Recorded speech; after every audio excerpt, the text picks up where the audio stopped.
We're coming to get our check. Black first, my brothers and my sisters. Welcome to the Afro Elite YouTube channel. I'm your host, Afro Elite. Welcome in. We got a lot to discuss, a lot to cover. We got some updates on advancing the movement as far as reparations. So I need every single last one of you all to lock in. I'm going to be discussing as well what the reason is behind why I was not able to go live Thursday. As you guys know, my normal schedule is going live Mondays, Monday nights, and Thursdays. Last Thursday was the last day of the DNC. So I was in Chicago. I was like biting a bullet, but I'm going to explain what happened. As you guys are coming in. I welcome you guys to come in. Please make sure as you guys are coming in to hit that like button. Is very, very helpful. It's very, very important. All right. Shout out to every single last one of you all. So what happened Thursday? Before we get to what happened Thursday, actually, I want to actually get to what happened the last couple of days. So the DNC, this is me. This is me on the DNC. Before we do that, let me actually play this just to make sure that we're safe. Copyright disclaimer. Under Section 107 of the Copyright Act 1976, allowance is made for fair use for purposes such as criticism, comment, news reporting, teaching, scholarship, and research. Fair use is a use permitted by copyright statute that might otherwise be infringing. Nonprofit, educational, or personal use tips the balance in favor of fair use. Okay, so this was me Wednesday. I posted this Thursday, I believe, but this was me Wednesday. And let me make sure my audio is the way it is. Okay, the audio's good. So this was me Wednesday. There was a DNC watch party. It was the DNC watch party that went on. I went there. I bought my sister Sakina there to record me just because I knew I was going to be doing some speaking. Now, I didn't know exactly what it consists of, but what was this? This was supposed to be a big strategy to advance the reparations movement as far as making and sending postcards to the White House to try to advocate for the Democratic Party.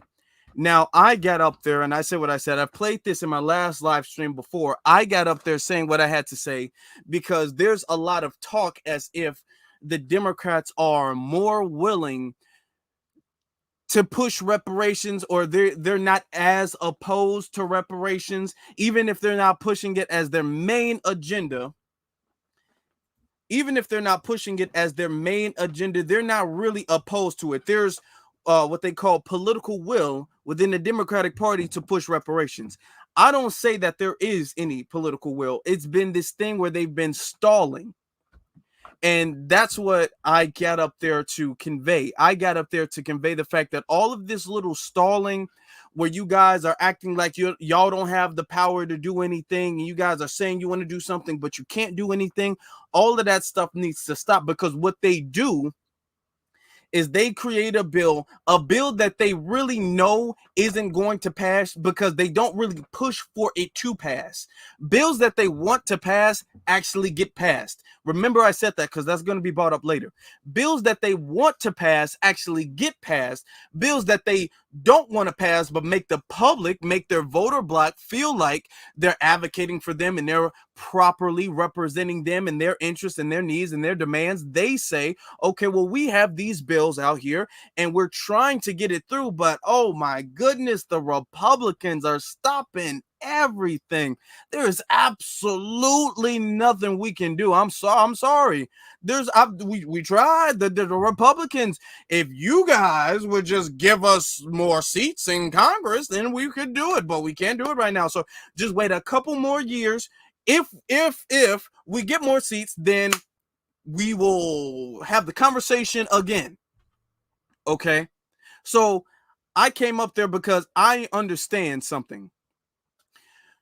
In these environments, you always have people who are new to the conversation. You always have people who are just starting to get involved.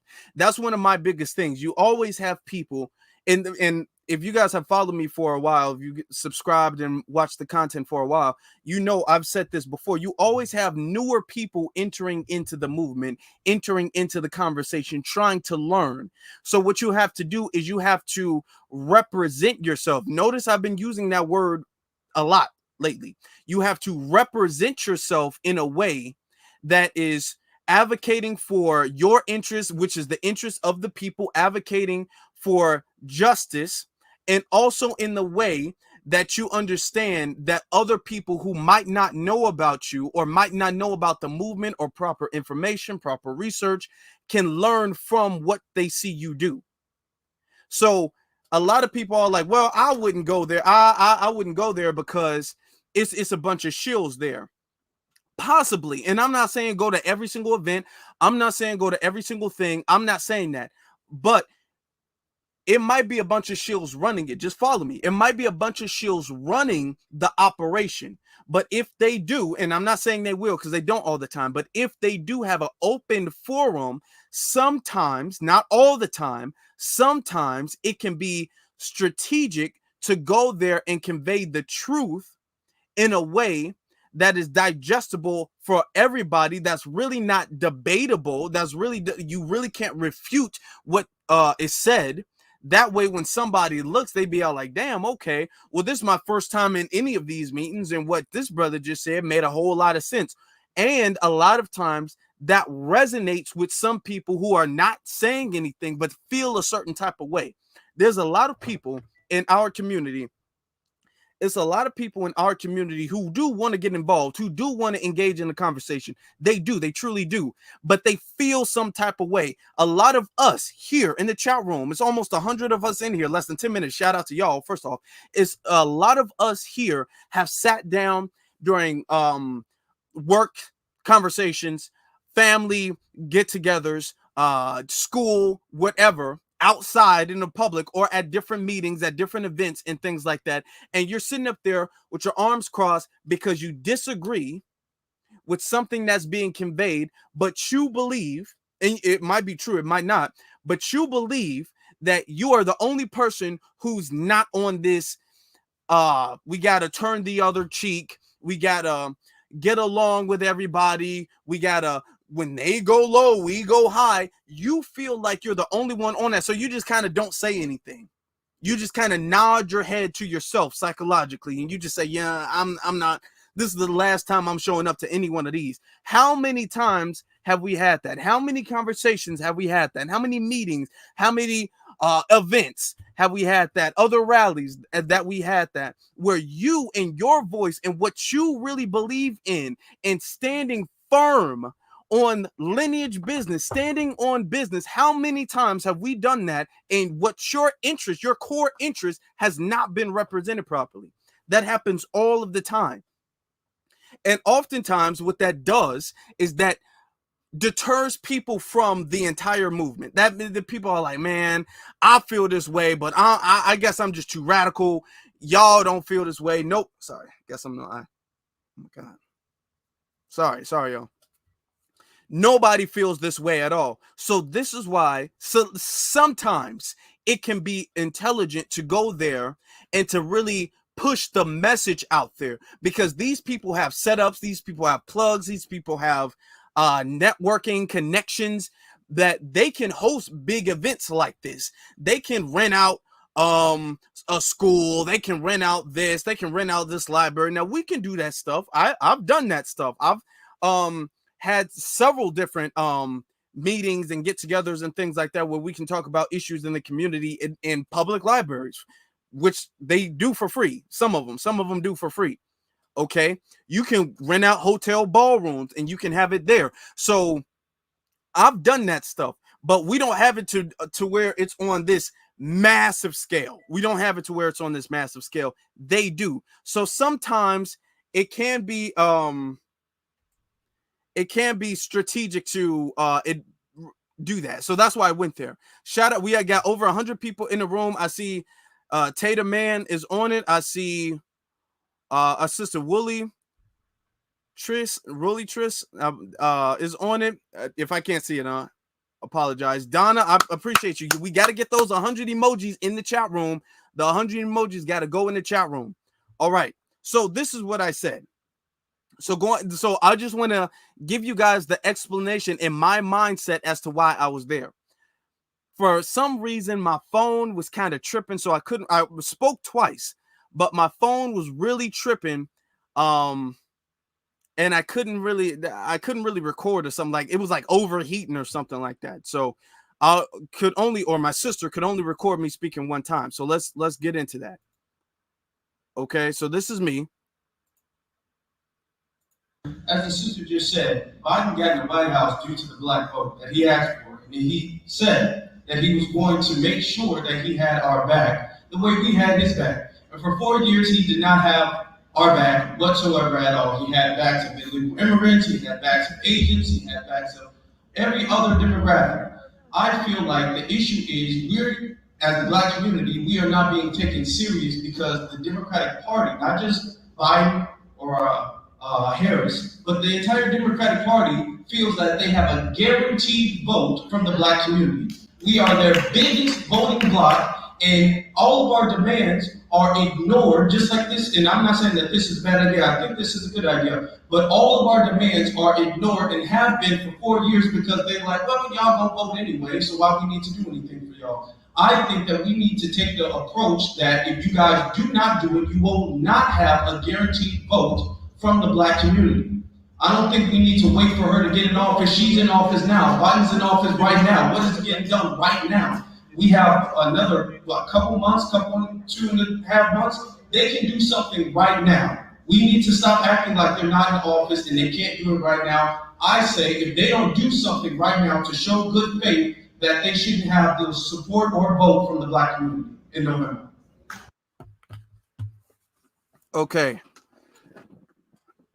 Now, what I'm saying is that as far as what a lot of people do, a lot of this stuff is like low key saying that, okay, we're going to support them and then ask for an IOU later. We're going to support them and hope that they remember that we supported them the last time.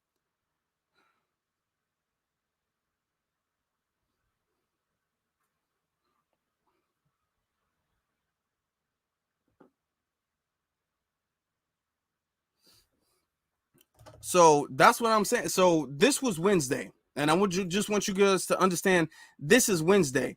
Why I'm saying this is because as far as the voting, no. If you want us to vote, now we've been on this whole thing of we can't vote Harris. We can't vote Harris. We can't vote Harris. So check this out. What I'm doing is I'm introducing an alternative, right? You want us to vote for Harris. You want us to vote for the Democrats. You want us to do that. My thing is, we don't have any permanent friends or any permanent enemies. All we have is permanent interest. That is the only thing that we have. So if you want us to do that, okay, you've been our enemy for this long. You need to show us a sign of good faith right now. Show us that you can be trusted now because you said that in 2020 and lied this whole time. So do something that you got a couple months. You can pass something now. You can write an executive order now. Something can be done now. Okay. Since you saying that this is the Donald Trump and Project 2025 and the Republicans and all that's going to be the doom of America and the whole world, let you tell it. If you're saying that, fine, then you would be at the position where you're willing to compromise and you're willing to sign any deal and do anything whatsoever in order for you to prevent him from getting in office. So, okay, fine. You can do something now. Something can be done now. Currently, there's a lot of issues that can be addressed. Now, a lot of people will be all like, well, hold on. Now, I said reparations now, but a lot of people are like, well, you can't do that with reparations because that's going to take years to. Okay. Well, y'all was able to, in record time, sign a hate crime bill for the Asian community to address the hate crime spike within that you said was in the Asian community. You was able to do that in less than a month. So you can do that for us. You got more than enough time. You have more than enough resources. You have, and y'all passed it bipartisan. You have more than enough to do that for us now. Okay. We still got crises. Flint, Michigan is still messed up. You still got Jackson, Mississippi, who's still in recovery for what happened with them. You still got a whole lot of funding that you can provide for certain areas in America where Black people live. Now you're giving checks, you cutting checks for illegals. And a lot of people, and we're going to get into the arguments, or we're going to get into the arguments, but the government signs off on that and gives it to the state so the state can distribute that, specifically allocating to them. Y'all not doing that so y'all can distribute that specifically for the South Side and the West Side, or the parts in New York where Black people live, or the parts in Atlanta. Y'all not doing that when it comes to Black maternal health. Y'all not do. So there's a lot of different crises that y'all could be addressing currently that you guys are not addressing. They're not even bringing these things up. All right, they're not bringing these things up. They not only are they not advocating or pushing, the whole DNC in Chicago happened in Chicago 4 straight days. Bill Clinton spoke, who was the first Black president before the actual first Black president. People love Bill Clinton. Bill Clinton spoke. His damn wife spoke. The super predator Hillary Clinton, she spoke. The Miss Emails, she spoke. Okay. Who else? Michelle Obama. Okay, she spoke. Barack Obama, he spoke.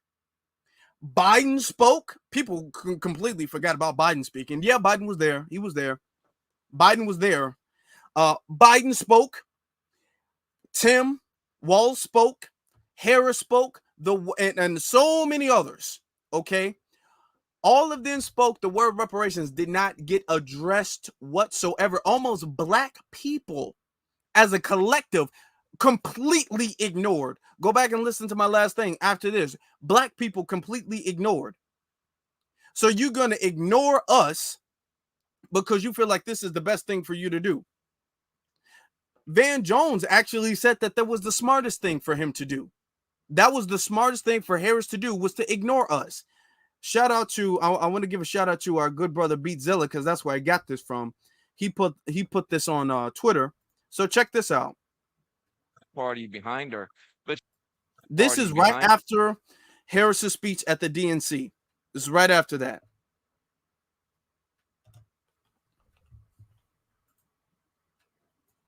But she's doing something. She's fixing some problems on the left. This whole thing has been an implicit critique of problems that we've had on the left. The left before we walked in here was about justice, diversity, trigger warnings, reparations for the past, and a bunch of party poopers and scolds. That was the knock on the left. We have gone from talking about. So now just let me be clear. He's saying the knock on the left was their big push for diverse. So he's saying,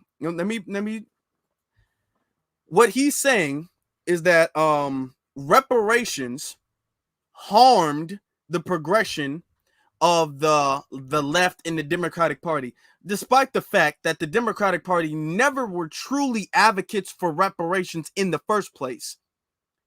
They were never truly advocates for reparations to begin with in the first place. Okay?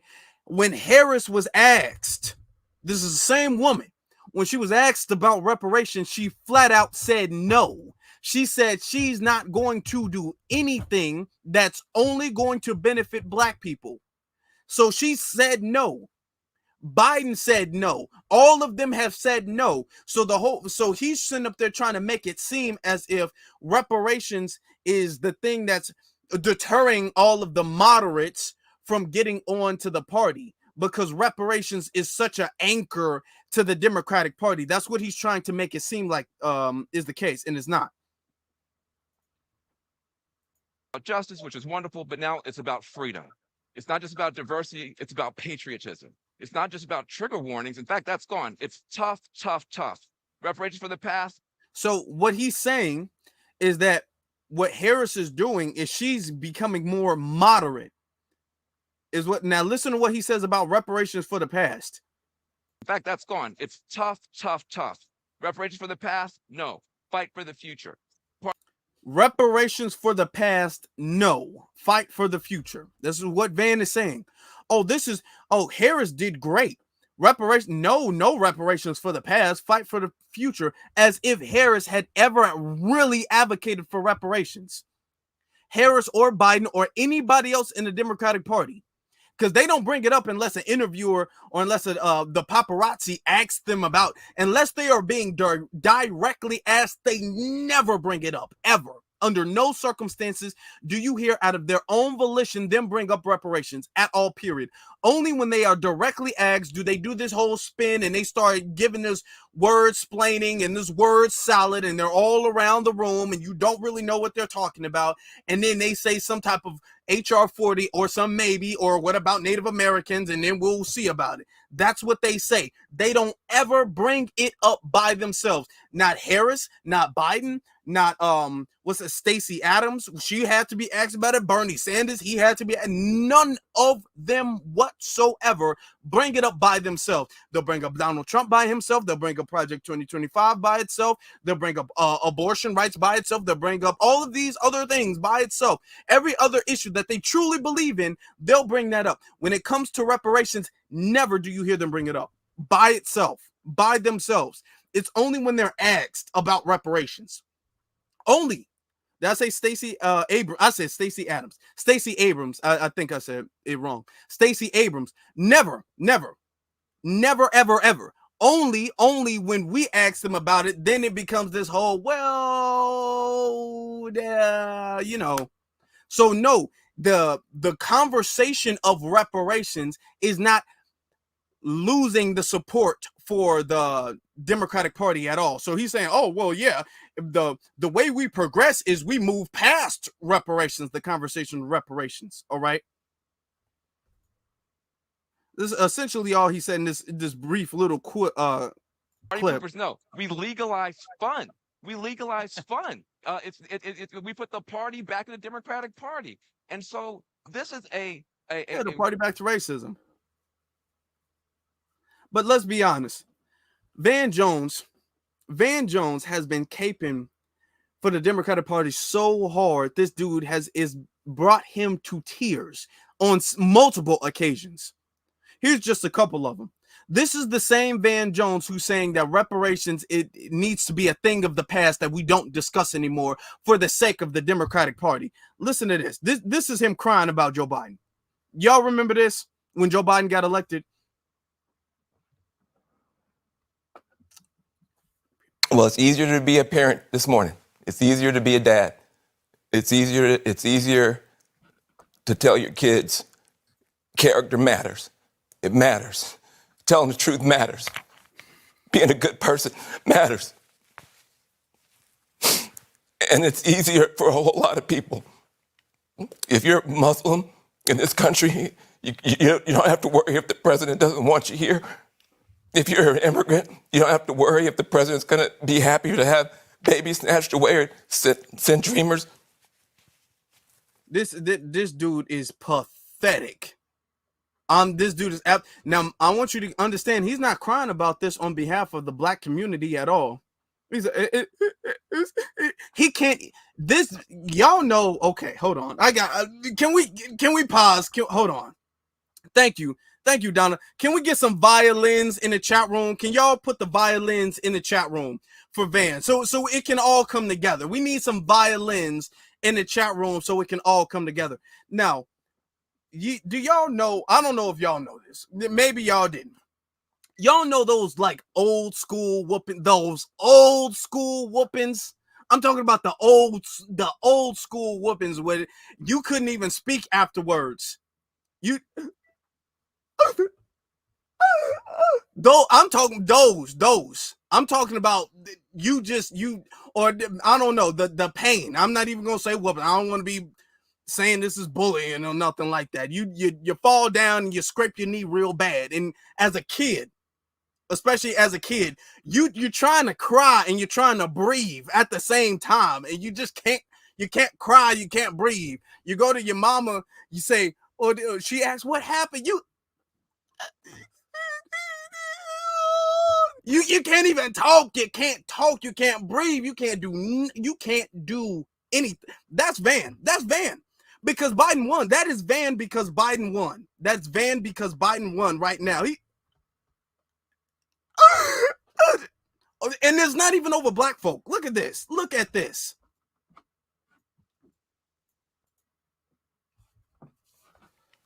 If you're Muslim in this country, you don't have to worry if the president doesn't want you here. If you're an immigrant, you don't have to worry if the president's going to be happier to have babies snatched away or send dreamers back for no reason. This is vindication for a lot of people who have really suffered. You know, the I can't breathe. You know, that wasn't just George Floyd. That was a lot of people that felt that they couldn't breathe. Every day you're waking up and you're getting these tweets and you just don't know, and you're going to the store and people who have been afraid to show their racism are getting nastier and nastier to you, and you're worried about your kids and you're worried about your sister. And can she just go to Walmart and get back into her car without somebody saying something to her? And you spent so much of your life energy just trying to hold it together. And this is a big deal for us just to be able to get some peace. Now, let me ask y'all a question. Did that peace, did we receive peace? The whole, your sister was able to get in a car without somebody calling her nappy-headed. Did we really receive that peace? Let me, because when you say that peace, and then when we look at this, these are the hate crime statistics. I keep this saved all the time. And this is 2021. This is based in 2021. Okay. But there's other ones that are tracked. This is at the end of 2020. So this is the whole year. So this came out in 2022, and this was tracking the whole year of 2021. When you look at the hate crime statistics, and we've discussed this on several different broadcasts, on several different occasions, brought it up multiple times. You can Google it right now. You can look it up right now. Are we receiving less hate? Are we receiving less hate because Biden is in office now? I'm not saying that there was no Trump, because there's going to be some Trump supporters. Well, no, Trump said. I'm not talking about Trump or Biden in particular. I'm talking about their presence in office. Did it lower the amount of anti-black racism that the everyday black man and black woman have to face on a daily basis? Was it decreased because the president was Joe Biden? No, it did not. We still have folks running up in grocery stores, gunning black folk down. Not one. Not one. We had that on multiple occasions. We had anti-blackness on multiple occasions. We had police killings on multiple occasions. On what happened as far as what black people had always gone through that we don't have going on now? We don't have going on. What was that? You still had the Proud Boys marching. Did you guys not know that? The Proud Boys, they were still marching. There was no RICO on them. There was no police stopping them. Proud Boys, whatever they call themselves, Boogaloo, whatever they call themselves, they were still doing their thing. Biden's DOJ didn't stop them. So I'm just really asking out of curiosity, what was it that happened under Trump that Biden stopped as far as anti-black racism? Now let's get back. Back to Van. He's still okay. And have a chance for a reset. And the character of the country matters. And being a good man matters. You know, I just want my sons to look at this. Look at this. You know, it's easy to do it the cheap way and get away with stuff, but it comes back around. And he needs a break. I know the cameraman is rolling. The cameraman is rolling right now. It comes back around, and this is a good day for this country. I'm sorry for the people who lost. For them, it's not a good day, but for a whole lot of people, it's a good day. Okay. Gloria? Then this is him. So that was him crying when Biden got in, and then this is him crying when Biden gets out. There's a lot of political stuff. the Democratic Party is a family. At the end of the day, this is a family matter. You know, Joe Biden's body may not be as strong as it used to be. His language skills may not be as sharp as they used to be. His heart is as big as ever. His heart is as big and as true and as strong. And this is the difference between a politician and a leader. He made a selfless decision, and people are heartbroken. Even people who are pushing for this to happen. It's kind of like when your grandpa, you got to take the keys, and everybody, you got to take his keys, you got to take his keys, you got to, and he's fighting and he's fighting, and everybody's so frustrated, and then you finally get the keys back, and then you just cry. Because this is somebody that you love. This is somebody that you care about. This is somebody who was there for you. This is somebody you wouldn't be here without him. And you have to take something from him. Now, this is not, look, this politics is politics. But this is a human moment for one of the great. Okay, and I think that's what we get with Van. That's what we get with Van. First off, you don't cry because you got to take your grandpa's keys. You just don't. If anything, folks get irritated. They're not sitting up there weeping and crying. No, nobody's doing that. So that goes back to, now we're back to here, where he's sitting up there telling us. But now it's about freedom. It's not just about diversity. It's about patriotism. It's not just about trigger warnings. In fact, that's gone. It's tough, tough, tough. Reparations for the past? No. Fight for the future. Party poopers? No. We legalize fun. We legalize fun. We put the party back in the Democratic Party. And so this is a. So he says no reparations for the past. No, he's not in support of that whatsoever. Doesn't support that. Okay. So that's Van. So the word reparations didn't get brought up a single time, not once. And you got the Democratic shills saying that was a good thing. Now, all this time, this is how you know they're so unscrupulous, so deceitful, so shysty. Okay? Without any type of integrity, no type of honor, no type of dignity, no honesty at all. All this time, they was like, no, hold on. Kamala does support reparations. She does support reparations. She just needs to get in there, and she just needs to get the House and the Senate, and then they're going to put a commission together so the commission can study the conversation of reparations. That's what she does support reparations. They've been arguing to us that she does support reparations. She got up on that stage, didn't say reparations once, not just her, nobody said reparations at all the entire time. Now they switched up. They'd be all like, oh, well, that's because reparations is a bad thing. And it would have been bad for her to say reparations. So all this time, they've been saying, all of them, been telling us, oh, reparations, they do support it. They support it. The second they have a chance to advocate or voice their support for reparations, they don't do it. Then the shills are switching up their program. They're going back through their books like, oh, shit, I just told them about this. Oh, well, actually, that's because reparations is strategically infeasible, and it would have been a bad idea for them to say anything about reparations. It would have been terrible. So they have no sort of dignity, no sort of honor, no sort of integrity whatsoever. These are deceitful, unscrupulous individuals. That's what they are. So there was an event in Union Park. This was Thursday. Reparations not coming. Well, not with that poor ass attitude. Not with that poor ass attitude. No, it's not. Maybe not for you. Jesus is coming. Okay. All right, brother. Okay. So there was an event going on in Chicago, right? So in this event, it's kind of odd. In this event, I saw Vivek Ramaswamy in Chicago.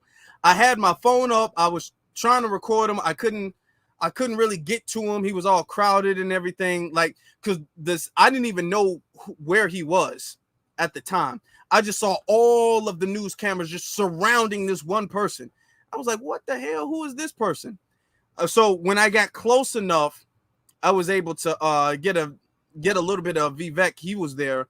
But the thing is that he was so like crowded. I want you to see it. Let me show it to you guys. Actually, let me show it to you guys. He was so crowded, I couldn't really get no type of footage from him. So I couldn't get no audio. So I'm like, well, it's going to be on the news, which it was. So this is Vivek being asked about, for whatever reason. Oh, it's not even on it. Okay, there it is. For whatever reason, he's being asked about reparations, which is weird because first off, he's a businessman. He dropped out the race. He's not in politics. He's not running for president. He shouldn't have any say-so in reparations whatsoever. That his opinion in reparations shouldn't matter whatsoever. Now, come on, don't do that. Oh, come on. Okay, it's playing.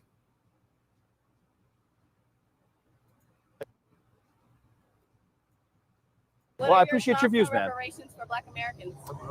So here's my perspective. I was asked about this when I came to the South Side of Chicago a year ago, and my position on this has not changed. I'm against race-based reparations because I think it will create more division, not less. Race-based discrimination that occurred in this country for let me just clarify one aspect. I think there was a time and place for it in the Reconstruction era, but today, when we actually bring back racial reparations, it actually causes greater discrimination, not more. I think we're seeing a rise in anti-Black and I think other forms of racism in the country.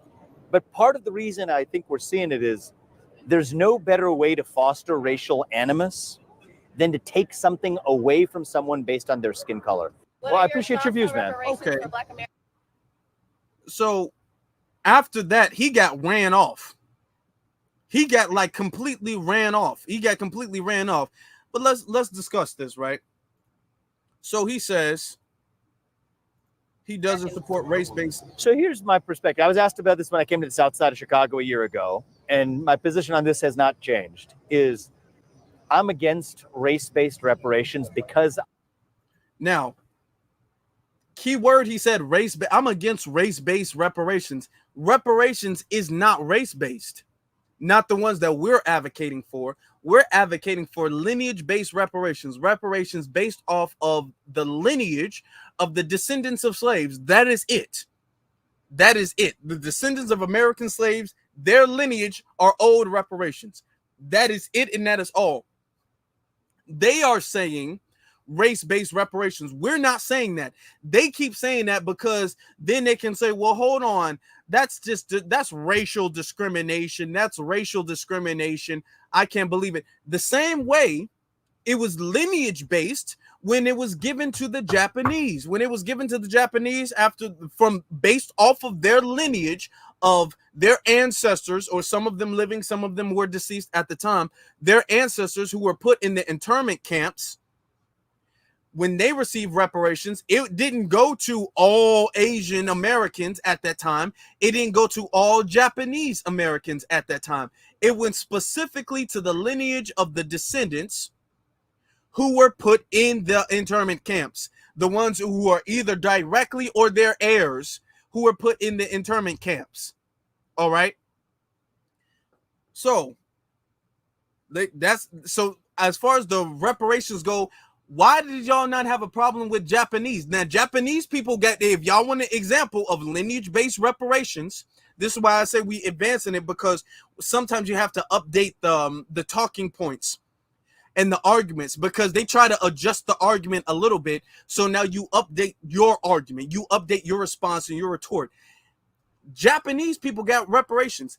They got lineage-based reparations. So the concept of lineage-based reparations is not new. It's not foreign. It's not something that can't be done. It's something that has been done before. It's something that has been done not just with Japanese Americans, but with other people as well, too.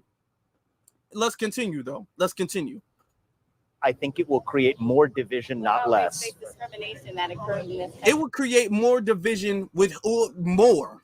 They keep saying the word more division as if us as foundational Black Americans being pushed to the bottom, us being domesticated, us being first-class citizens in America, us being at the bottom of the racial hierarchy, that unites us. I want you guys to keep in mind every single thing. If they say this literally all the time, Japan is a nation of people. Okay, well, America, somebody said Japan is a nation of people. Now, these are the arguments that you can refute. Japan is a nation of people. Okay, America did not put Japan in the internment camp. America did not put the nation of Japan in the internment camp. America didn't. America put certain people who are of Japanese descent in the internment camp. That is who they did. Japanese Americans, and they put them in the internment camp. That's who they put in there. And America paid them reparations because America has harmed them. Okay? Japanese is a nation. Okay, well, is Native American a nation? Because they still get money. Which is actually going to lead me into my next point. I was just about to say that. So going back. Yeah, so I should let me just clarify one aspect. I think there was a time and place for it in the Reconstruction era. But first off, this dude does not have the right to say, well, I think that there was a time and place for it. He's not the party that's harmed. He doesn't have the right to say, well, I think it's a time. He's an immigrant. This dude is an immigrant. This dude is not of his people, is not of this country. His people is not of this nation. He is not of our lineage. He's not of the lineage of the oppressed or the oppressors to even have an opinion.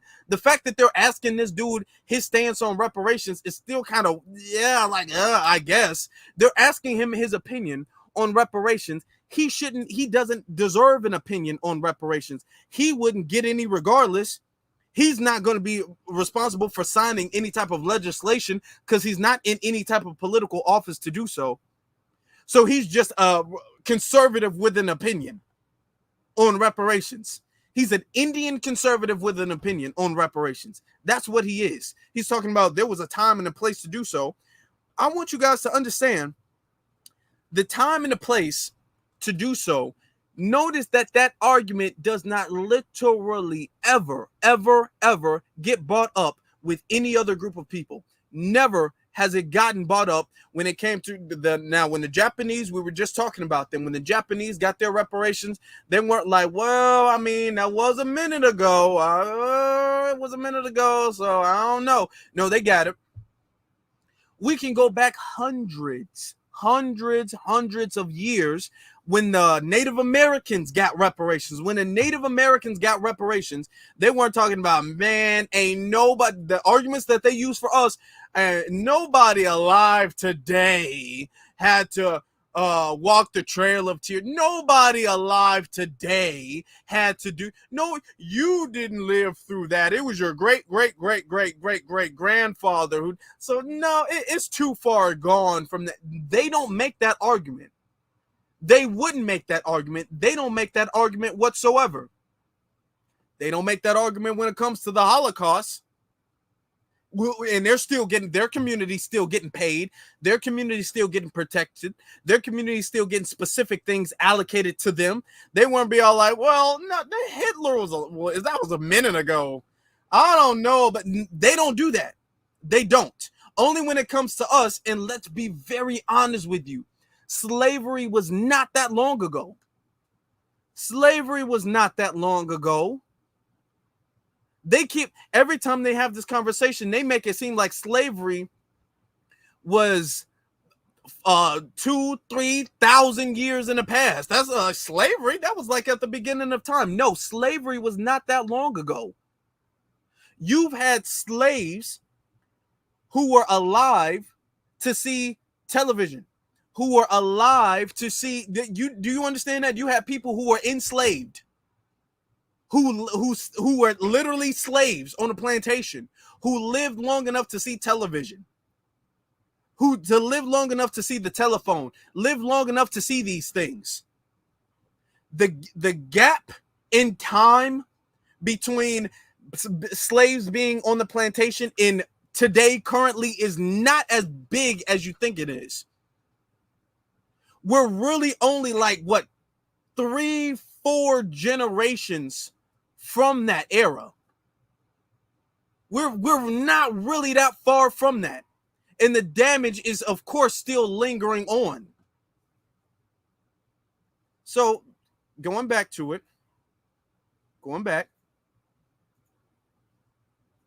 Day, when we actually bring back racial reparations, it actually causes greater discrimination, not more. I think we're seeing a rise in anti-Black and I think other forms of racism in the country. But part of the reason I think we're seeing it is there's no better way to foster racial animus than to take something away from someone based on their skin color. Well, I appreciate your view. I thought that this point was very, very interesting what he said. There's no better way to foster racial animus than to take something away from someone based on their skin color. Okay. But that doesn't apply to Black folk. What he's saying is that this is a code to say there's a spike in racism, which he acknowledged. He acknowledged that there is a spike in racism right now. No solution to that. And then said, well, I think that that's because essentially white people are getting mad. And if you give reparations to Black people, you would make the dominant society mad. That's what they're saying. We're taking something away from them. We're taking something away from them. I think that that's very interesting because there's all these little vague veil threats that they make as far as reparations. If you notice that, it's all this, well, I mean, if you give reparations, who knows what's going to happen? And this is to trigger the emotional response from the scared Negro class. The whole, man, I don't know, man. If we give them reparations, then they going to just be mad. They going to be really mad, man. And I don't know, man. No. What are they doing now that they would not do? Or what are they not doing now? Let me rephrase that. What are they not doing currently now that they would do if we got reparations? Nothing. There is absolutely, you can talk about Dylan Roof. You can talk about Peyton Gendron. You can talk about, I literally, his name just slipped my mind. Even Dylan Roof and Peyton Gendron, the guy who was in Florida, I forgot his name. It just slipped my mind. You can talk about them. We didn't get reparations to trigger them. His name is Ryan Palmetto. Okay. Ryan Palmetto, the guy who was in Florida. Okay. At the Dollar General. We didn't get reparations to trigger them to do anything. And they decided to take guns and go commit mass murder on Black people. That's what they decided to do. That's what they wanted to do. It wasn't because reparations or anything was taken from them that triggered it. Black people didn't do them wrong. They just hated Black people. So I'm seriously asking a question. What would happen that is not happening now? We keep getting told these vague threats about, man, reparations. I don't know. Reparations is about his name is Peyton Gendron. Who was Ryan Palmetto then? Peyton Gendron. Who? I thought his name was Ryan. I'm sure his name was. Hold on, let me see, because I can't get the names messed up. Ryan.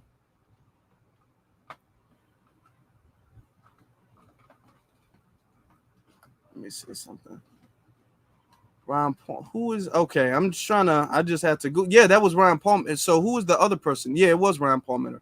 So Daniel Penny, that's another one. I mean, we can go down the list. We can absolutely go down the list. We almost got 300 people in here.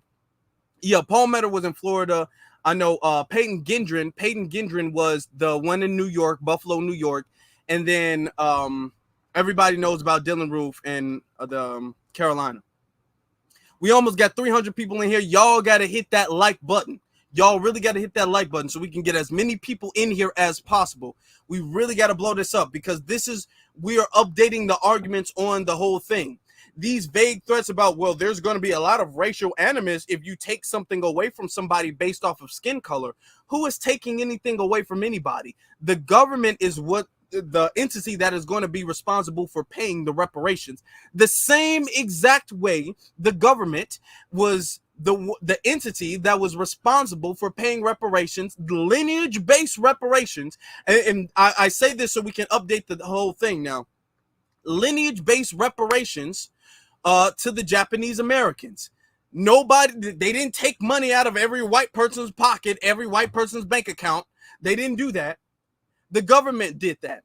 So the same concept would apply to us. Only now do people act like reparations is some foreign word that they've never heard of. And this vague threat about, well, there's already a spark in crime, there's already a spark in hate crimes, and there's going to be a lot of racial animus. Okay. Well, why don't you give me my reparations and I will handle that. I will handle all of the racial animus. I will handle all of the racial backlash, all of the racist hate, just give me my reparations and I will handle what you are warning us about. This big, grave, doomsday threat, this Armageddon level threat that you're warning us about, I will give me my reparations and I will handle it. I will handle it then. Because I'm either going to be harmed with no reparations, or I will say this, I'm either going to be attacked with no reparations or I'm going to be attacked with reparations. I'd rather be attacked with reparations. You just give me the reparations. If I'm going to be attacked regardless, you give me the reparations and let me be attacked after I get paid. At least I got my reparations at that point. Because it's not like y'all protecting nobody from being attacked now. It's not like y'all holding everybody. I'm holding them back, y'all. But if you give them reparations, they're going to get really mad. No, y'all not doing nothing now. We getting attacked now, currently now. Okay? So you might as well give me my reparations now then. I thought that was very, that vague little threat thing I thought was very interesting. So, there was a lot of other things going on in Chicago. When we first got there, let me show you this. We got over 300 people in here. Shout out to y'all. I knew we was going to do it. Shout out to y'all. Let's get the next 100. Let's get the next 100 in here. So look at this. This dude up there waving the flag. You can barely hear what he's talking about, but he's one of those America first, race doesn't matter, white folks get attacked more than black people. He's one of those. So this is what he was saying. Black a day in her life. We can't teach black today because it's going to win her life. That's it. Thank you. One of my sources, this is a Reddit and this is a Discord. This is not Reddit and this is not Discord. Please take that on mine. Thank you. Please find, you can find me on Twitter if you want to have a debate, bro. This is not the debate, bro. That's the Mr. Brainwave. Oh my God, Discord is here. I'm glad Reddit is here. Thank you, Reddit. Appreciate it, Reddit. What are your sources? Look at the FBI crime statistics. Yep, the Betty Ross flag, baby. Yep. Boom. Here, the all this represents the American people in spirit, in beauty, the start of our nation, the glory of our nation. So yeah, I stopped. So this dude was trolling us the whole time because after that, Dr. Cornell West came up. So this is Dr. Cornell West came up. After he came up, this is Ark Newsom and his sister with a whole thing of reparation. His no black agenda, no vote. No black agenda, no vote. It's kind of like our no reparations, no vote thing to a degree. It's kind of like addressing to, like, we got other problems. We got like maternal health, black maternal health. We got poor funded schools and stuff like this. So it's a lot of other black issues. So you're saying you need to have an agenda that's going to be for black people. All right. So that's what they were there talking about. So I'm going to play a little bit of what they were saying. Now, I want you guys to keep this in mind. The whole protest thing that we were at, this was supposed to be a Palestinian protest. This was supposed to be a Palestinian protest that we got up there and we was all like, you know what? We gonna do our thing. Let me pause this for a second. Hold on. Let me just say this for 1 second. Do you guys remember earlier this year in what it was, South Carolina, on Dr. King Day? You had a whole bunch of FBAs going up there. You had Black Alpha there, Marcel there. They went over there to advocate for reparations on Dr. King Day. Dr. King, a champion of reparations, he pushed reparations to the extent that he could. Okay, before they took his life, he pushed it to the degree that he could before they took his life. So on Dr. King Day, we were out there. Kamala, whatever her name is now, was out there, and the FBA community was out there trying to represent for reparations. What happened? The Palestinians came up there talking about free Palestine, ceasefire now, free. So they came and they ambushed what the FBA community had going on. The whole conversation of reparations was completely washed over. It was washed over with this whole ceasefire thing. It was completely washed over. So you know what? Okay. So we said, you know what? I like this, because when they had their thing in Union Park, we came up there and we were standing on reparations. It was me. It was a whole bunch of other people who was there. There was a lot of people I met. And I'm gonna pull up his clip. A lot of people traveled. People traveled from Los Angeles to this. I'm gonna play this clip again. Hawk News, he's from New York. His sister's from New York. Who else was it there? There was brothers there from Florida. There was brothers there. The president of his name is Rakim. He came there from California. There was another sister there, Tara Perry. She came there from California, all to stand on reparations. And when we did that, because Dr. Cornell West was there, all of the news media was focused on that conversation. So they were filming the whole Palestine thing, whatever.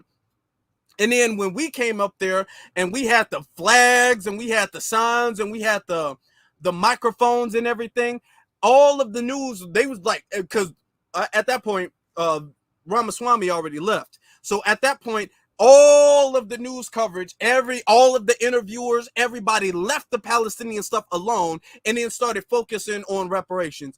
And I'm not going to lie to you, that made me feel good. Yep. Sure did. Because I was hearing them in the background.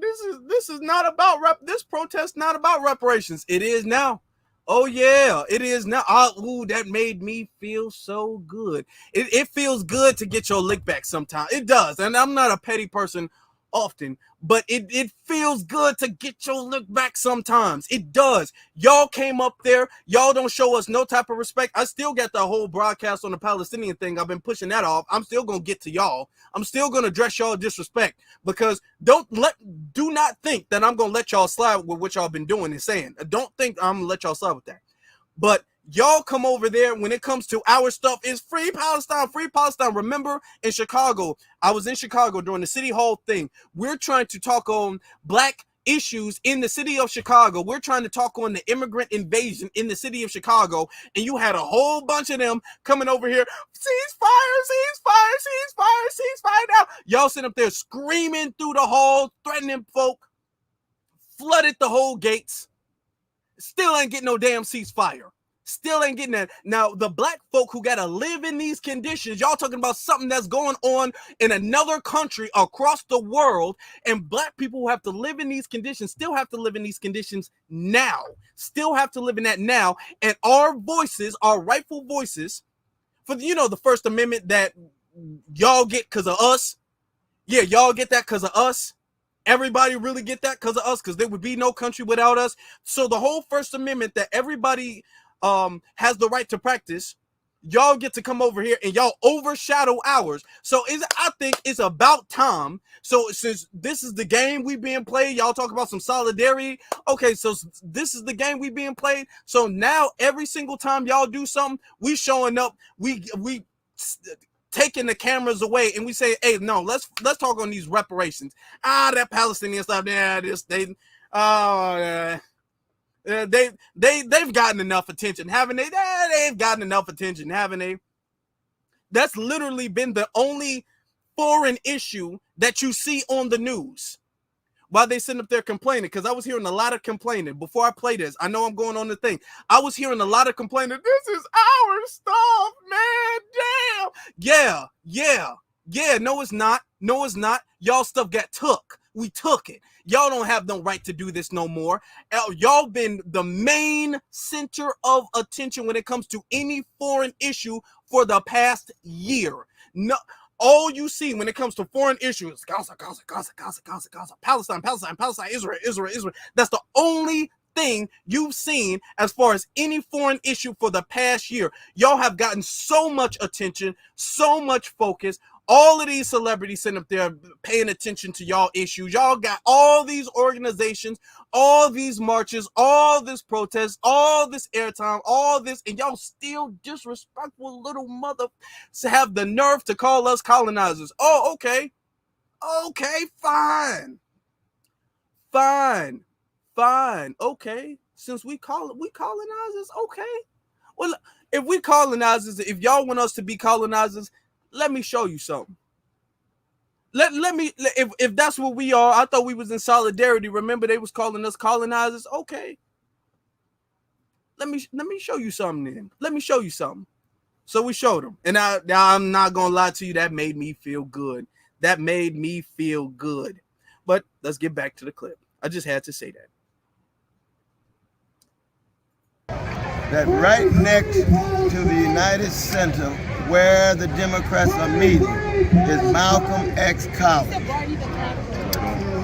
And I want you all to keep track of that contrast between the sanitized, sterilized, deodorized spirit of the convention and Malcolm's love and courage and for realness. And they told Malcolm, shut up. Right on. They told Malcolm, don't raise your voice in a critique of the two-party system. Come on. They told Malcolm, don't criticize American foreign policy given the vicious imperialist expansion in Africa, be it coordinated with Britain and Ghana and many other places. And what did Malcolm do? He followed the anthem of black people, which is lift every voice and sing. Yes. Right on. Malcolm lifted his voice. He wasn't an echo. Come on. You got too many echoes in the conventions. Right on. Right. Malcolm said, I will start with loving black people. Come on. I will start focusing on the plight of black people. And yes, we will be in solidarity with our Palestinian brothers and sisters. Of course, we'll be in solidarity with our Haitian black brothers and sisters. See, now I'm not gonna lie to you. This is where he started losing. I just gotta say it. I just gotta say it because y'all know I'm thinking it. I just gotta say it. Might as well. This is where I started. I'm like, no, you sitting up there talking about solidarity. I don't see no Palestinians advocating for our reparations at all, ever. Has that ever happened? No, that has never happened. They've never talked about no black agenda. They've never talked about anything. And I just feel like we need to stop being so finessed, because every single time, literally every single time we have a conversation, where's that clip? Oh, okay, that's why that clip. Every time it's a conversation on our stuff, we always try to pivot it to somebody else. Every time it's a conversation on us, it's always, and I gotta say it, and I gotta say this. Come on, we gotta be honest.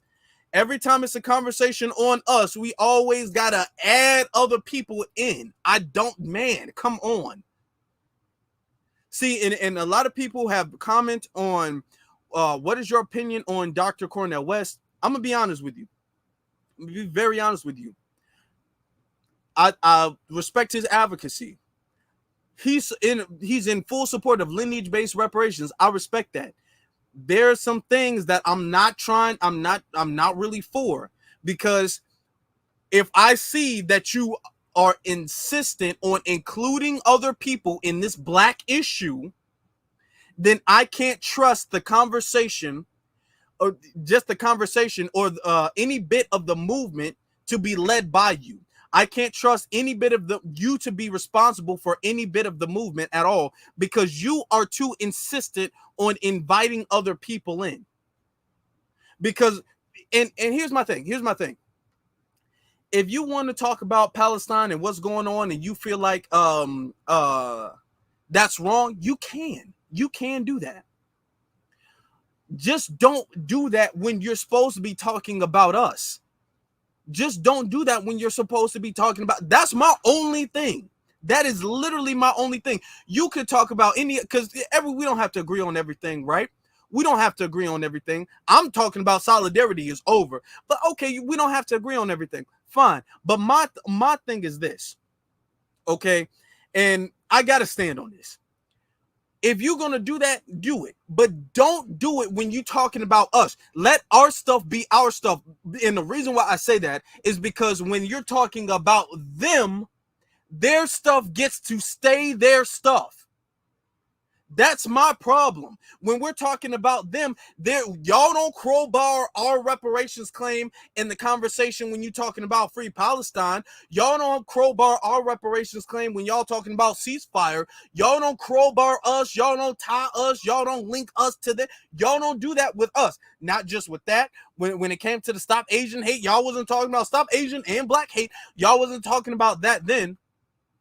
Any type of other issue that any other group of people have to face, it's just their issue.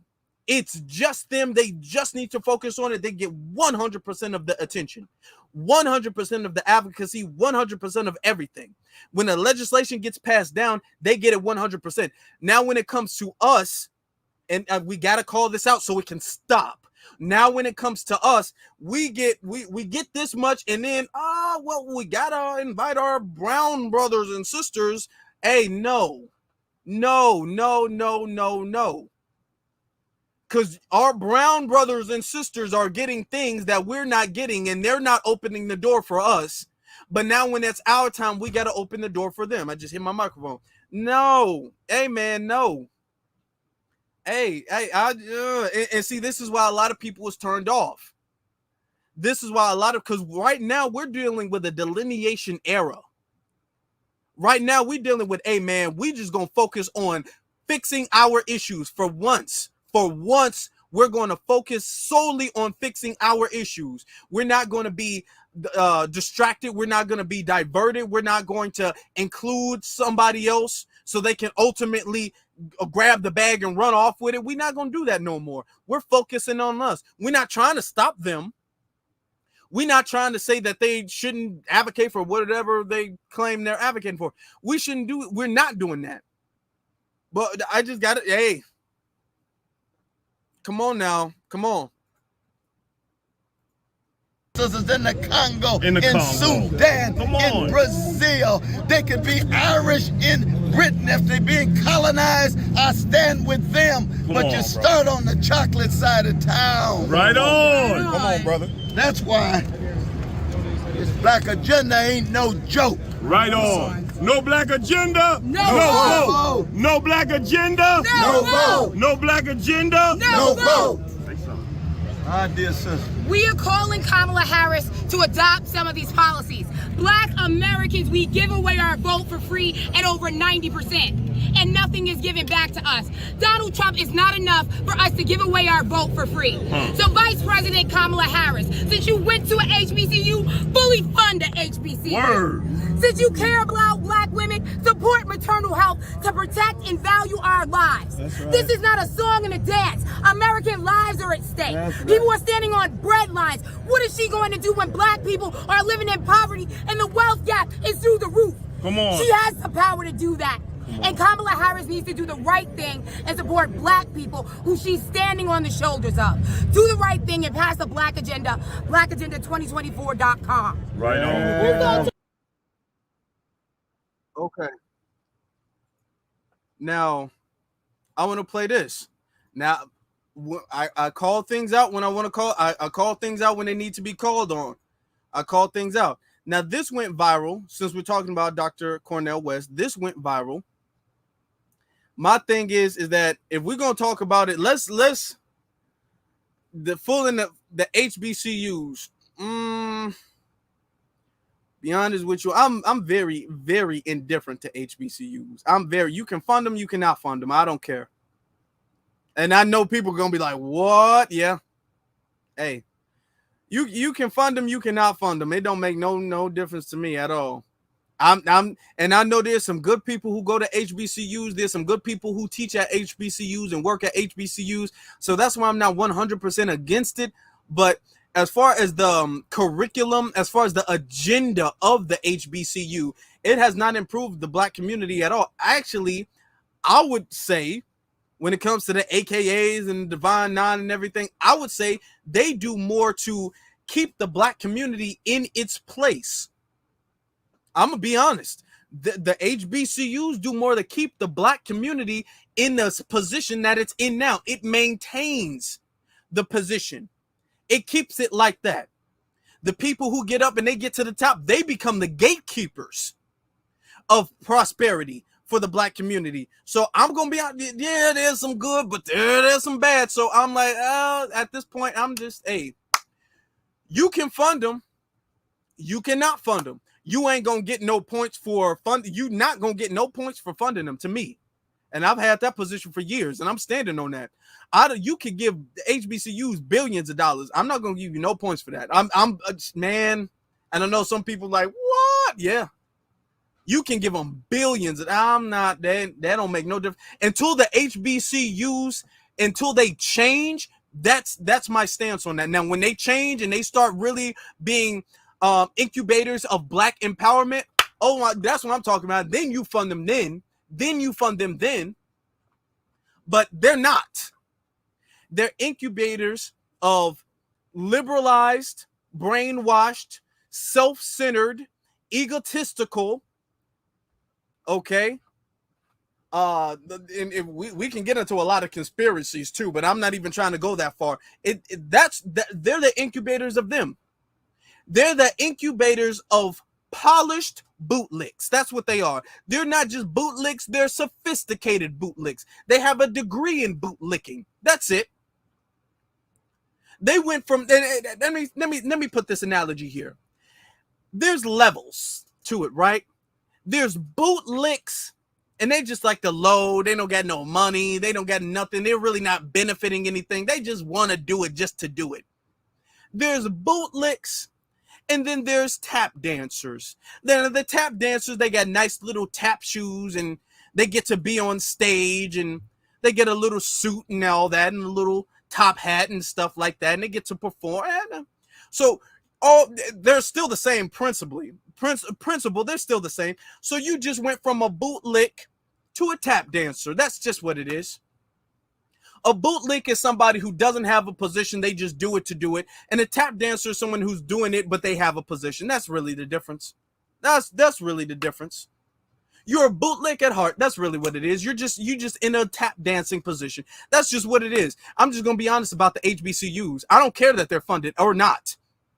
I don't want them to not be funded. Let me be clear about that, because I don't want somebody to take the sound bite and say, I hate all HBCUs, because somebody's going to say that.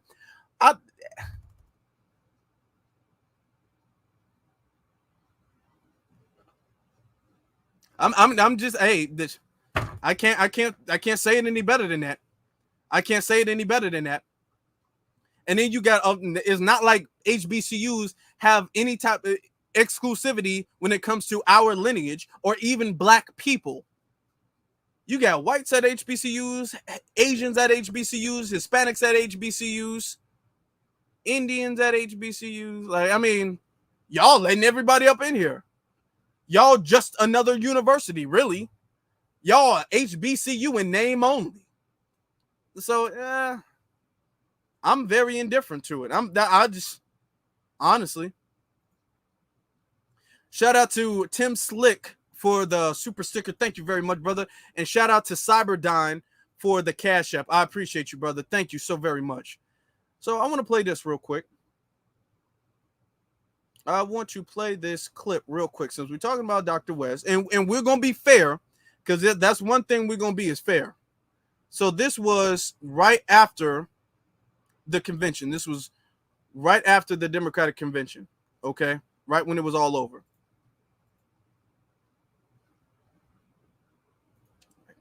Nope, first wrong thing. Okay, here we go. I sped it up a little. I'm Christian Daytalk, reporting from the abandoned Biden convention here in Chicago. It's running opposite the DNC just down the street. And I'm joined by independent candidate for president, Dr. Cornell West. Dr. West, I appreciate the time. I want to ask you first and foremost, obviously you have your own presidential bid, but why is it important for abandoned Biden to be here, given it's a sort of crowning moment for Vice President Harris? Well, you see, when you're talking about genocide, you're talking about ethnic cleansing, you're talking about apartheid, it goes far beyond politics. You're talking about something moral, you're talking about something spiritual. You're talking about what it means to be a decent human being, to be in solidarity with the precious people who are suffering in an undeserved manner, suffering in an unjustified, unwarranted manner. And so in that sense, it's just a matter of bearing witness, and being a witness, let me say. It would be true whether there was an election or not. It would be true whether there's a convention or not. We have to be organized. We have to be in solidarity with our precious Palestinian brothers and sisters and let them know we love them. We are in solidarity with them. We stand with them and we'll be faithful unto death. That's the kind of human beings we want to be, not just individually, but in community and in solidarity. You've been a fan of Vice President Harris throughout her career. Do you believe that she might that Palestinian stuff? I just be more open to the positions, demands, requests, whatever you want to call it, of not only the abandoned Biden movement, but the pro-ceasefire protesters and activists across the country? No, one, I've never been a fan of Sister Harris at all. I grew up in California. She was the top cop in California. She had various policies that criminalized a number of precious folk that I was always against in that regard. But she's been a centrist and a moderate in the Democratic Party, and I've always been a strong critic of any kind of policies that were criminalizing poor people, criminalizing mothers, and so on. I will say I am glad that he said that, because what a lot of people do when their campaign isn't going well, they'll drop out the race and then they'll back somebody. Cornell West, I will give credit where credit is due. His campaign is not going well. I don't even think he's on the ballot, but he's sitting up there. At least I will give at least the fact that he's not going to shield for Harris and be all like, well, if I can't win in, as long as we don't get Trump in, as long as we keep Trump out. And he's bringing up her record too. So I got to give him his credit for that. At the moment, she might be using some language that generates a different tone, but there has to be a fundamental shift in policy. You know, you got to say, one, it is a genocide. Two, we're going to quit funding a genocide. We're going to end the occupation. We're going to treat Palestinians with dignity and come up with ways in which their self-determination can be manifest. I mean, that's a starting point of a serious conversation with me. Very much so. Then he take it right back to Palestine. Okay. There is an argument to be made that if progressive voters do not vote for Harris, then former President Trump will likely win the election. Would you view his Israel-Palestine policies or as better or worse than the current administration? Oh, no, Trump's a gangster. He's been a neo-fascist for a long time, and so there's no way that his policies would be in any way better than that of the militarists in the Democratic Party, even though they both in the end up with fascist effects on people in so many contexts. But no, I think in the end, we just have to be truth tellers and justice seekers. And if they're not going to come to terms with mass incarceration, poverty, wealth inequality, and genocide, and both parties are wedded to those policies, then we have to come up with ways of generating alternatives. It's like in the 1850s, it's a choice between a liberal slaveholder and a conservative slaveholder. No, we're abolitionists, said Frederick Douglass. We want to abolish slavery. Well, you got to vote for one because of these strategies and tactics. No, we're going to fight to fundamentally transform slavery. You know, we don't want liberal versions of slave plantation versus conservative versions. In some ways, in the Republican Party is a certain kind of plantation. You see all of the overlords and the collaborators. And the Democratic Party is a kind of a plantation too. I want to ask you, because again, you just sort of mentioned this Democratic plantation. I'll leave it there. Let's be honest. The Democratic Party is the plantation. So my thing is that it's some truth that's said, and then there's some stuff that's like, I'm like, when you say that stuff, it's like you can't be going back and forth. That's my whole thing, is the back and forth stuff. I don't like. You know. I also want to play this clip. This comes from Rashad. Where is the clip?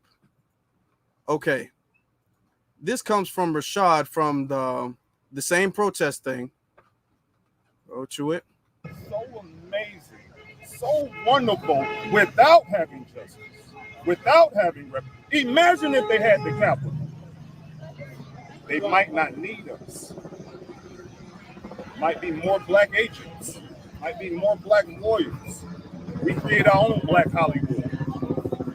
You see, white America has black people in a need. When we need something, we got to go to white people. You see, rich millionaires, oh man, they want to hire me on the job. Why are you a black rich millionaire? You still asking white people for a job. But that's what happens when you need the capital. And, you know, this is a new generation. You're not going to fool us with voting rights. You're not going to fool us with holidays. We're coming for the reparations because that's what you gave everybody else. Treat us like we're human. So amazing. So essentially, and I'm just showing you this to show you the whole conversation. And I didn't, the flags, to be honest, I'm going to be honest with you. A lot of people, if you guys are new, I used to have that flag. The flag that you see here, this flag, the Black American Heritage flag, this flag right here, that used to be that flag. That used to be the American flag. It was a red, the Pan-African colors of the American flag. I switched it. I changed that to represent what I represent more. The flag is supposed to represent these flags are supposed to represent ideals and your belief and your heritage. And this flag, the Black American Heritage flag, represents that more to me. It's closer to me. So that's why I changed. So it's some of the stuff I'm like, some of the stuff but I'm not going to be too nitpicky on the flag thing. I'm not going to be too nitpicky on the flag thing. But let's be honest, man. Let's be honest. Some of the stuff was, I'm like, it's workable. It's workable. As long as you're talking about lineage-based reparations, we can get to the details. We can get to the details of how it should look in a second. But as long as it's lineage-based reparations, we can work. We can have this conversation. As long as you're not trying to pivot or include other people in or try to set some booby trap up, as long as you on code, then we can have conversations about how things are supposed to look in a little bit. Now, with that being said, I also want to get to this, which is why I played from my rally before. Let me get to it. Which is why I played from my rally before this. I'm going to play it back. Because I've said this, a lot of you guys might have heard this, but I'm going to say it again.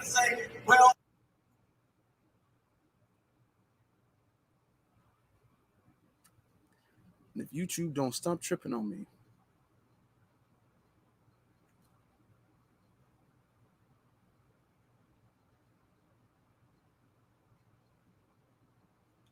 Okay. So let me ask you. Okay. Let me ask you. Justice delayed, if justice denied. How long are we going to wait? How long are we going to compromise? How long are we going to say, well, let's hope that that vague little thing, that wink and a nod, is going to help us? I say no support at all for any of it whatsoever. They're in a position right now. They're in a position right now to do something like they have been for 4 years, and they have not done anything. I'm not saying we should. I want you to keep in mind, I'm not just saying Kamala. I'm saying they. I'm saying they as in the entire party. The entire party right now. Vote for them. Kamala's here trying to support them and vote for them, and then hope to get an eye on you. Do something now. Do something before November and get ready, and we'll see. We'll see about it. You need to do something right now today. Because if you don't do anything, you're not getting any support from us at all. You don't deserve it. Ladies and gentlemen, thank you. So I said that, and it's got some stuff on Twitter. Now, normally, I want you guys to understand something. Normally, you don't really see me going back on Twitter, back and forth on Twitter. You don't really see me doing that. If somebody says something, I might make one comment on what they say. But as far as me doing a back and forth, I don't do that for the exception of trying to show the audience something. I'm doing this to show a lesson because I feel like their arguments are going to change on reparations, on why we shouldn't get reparations. So I'm doing things now. I have proof now. I want you guys to lock in, because now we're going to get to receipt time. Now we're going to get to receipt time. Okay. So y'all, like, can we get the lock emoji? Do you guys know about the lock emoji? Just Google the lock emoji. Okay. Actually, no. Don't do that. No. Yeah, time to get the red pin. Yeah, this is the red pin time. Y'all know about the red pin? Y'all know about the red pin. It's time. We need a whole bunch of red pins. Y'all don't got the red pin, but we need a bunch of pins in the chat room, because now we're about to have some red pin. The only time I do this is when I'm in my red pin energy mode. If you guys know about the red pin, that means we getting some straightening done. That's what that is. So we about to get some straightening done. Everybody get the pin emoji out. Okay, so that's why I do this. Okay, I said lock. We need to be having the pin out. This is what the pin is for. Okay, so check this out. And I was going back and forth only to show y'all. So look. Yep, red pin energy. I love it. So we going back. There was a lot of people who had some things to say. A lot of people had some things to say. This guy. So this guy was all like, the VP and even the president can't pass a reparations bill without Congress. Also, Congress will be the ones that will have to figure out the logistics of the bill. A reparations bill can't be passed overnight, and certainly not by the VP. Do people not know how bills work? Okay. And this is why I said in my rally, or in a speech, sorry, y'all always saying, well, it's not gonna work that way. It can't work. It can't happen overnight. We need to wait. You got a whole bunch of millions of illegals coming over here getting free stuff overnight. Everything we're sitting up there fighting for that you say needs to be passed by Congress, they're getting overnight. Congress ain't passing every single thing for them. Biden is doing stuff despite that. Now, here's what I had to say about it. Here's what I had to say. This administration has broken records for the money they've been able to distribute without the approval of Congress. Do you understand how many executive orders that Biden has signed for Ukraine specifically? For Ukraine specifically. Without Congress. I'm talking about billions of dollars without Congress. So all their excuse now, I want you guys to understand, this is the update. This is the update, y'all. Their excuse from now on is going to be, well, you can't do it because Congress, you got to have both houses in Congress in order to get the bill. You can't do it. And then look at what I said, because I already knew what he was going to say. And then I said, even if they need Congress, when they first got in office, Congress was blue. Biden had both.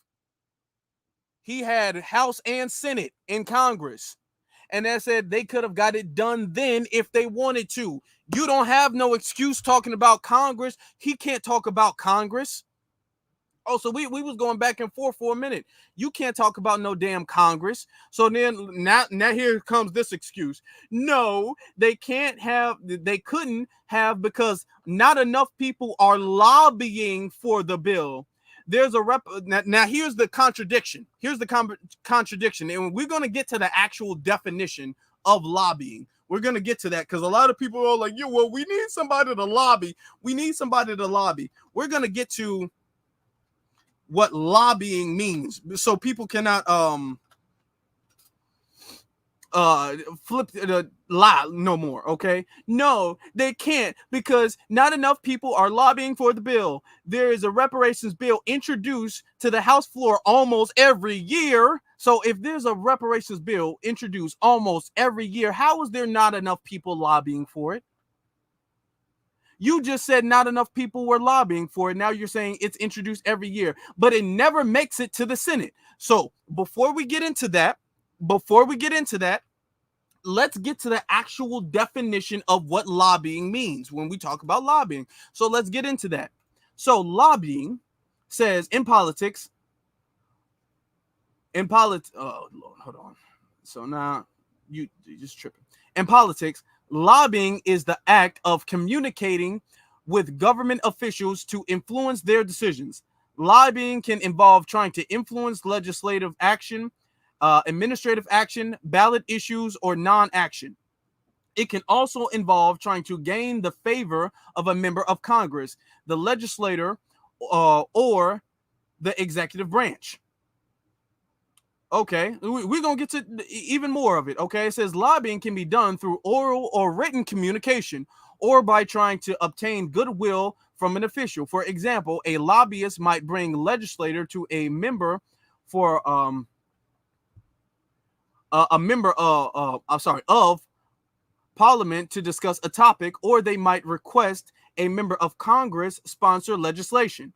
Lobbying is considered a normal part of government, but rules are in place to prevent briberies and corruption. For example, lobbyists may be required to disclose their activities, and they may not be allowed to delay officials or use the central lobby as a platform for protest. Okay, so that's the definition. So going back to what he was just talking about, no, they need to lobby. Going back over here, if you're talking about is being introduced, hold on, every single year, but is not, what is it doing? But is not being lobbied, that's a party, that's a failure on the entire party. That's a failure on the entire party, because anybody in the party can lobby. You don't need a specific reparations lobbyist group to do it. If there's been a bill that's been circulating in Congress for all this time, y'all could have been done that. Y'all literally could have been done that. Y'all could have been done it. Y'all not lobbying for something because y'all don't want to. Now listen to what my response is. Okay.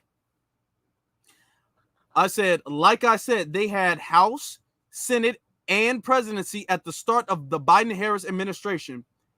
If a reparations bill didn't make it to the Senate, it's because the Democrats really didn't want to. They really didn't want it to. That's the thing. What the Democrats, let me pause this for a second, y'all.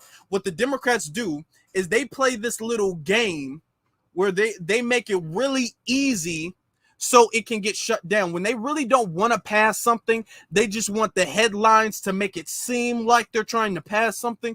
What they do is they make something really easy for the opposite party to shut down. That's what they do, because they're trying to, pander to their base. Like, we're trying, guys, we're trying.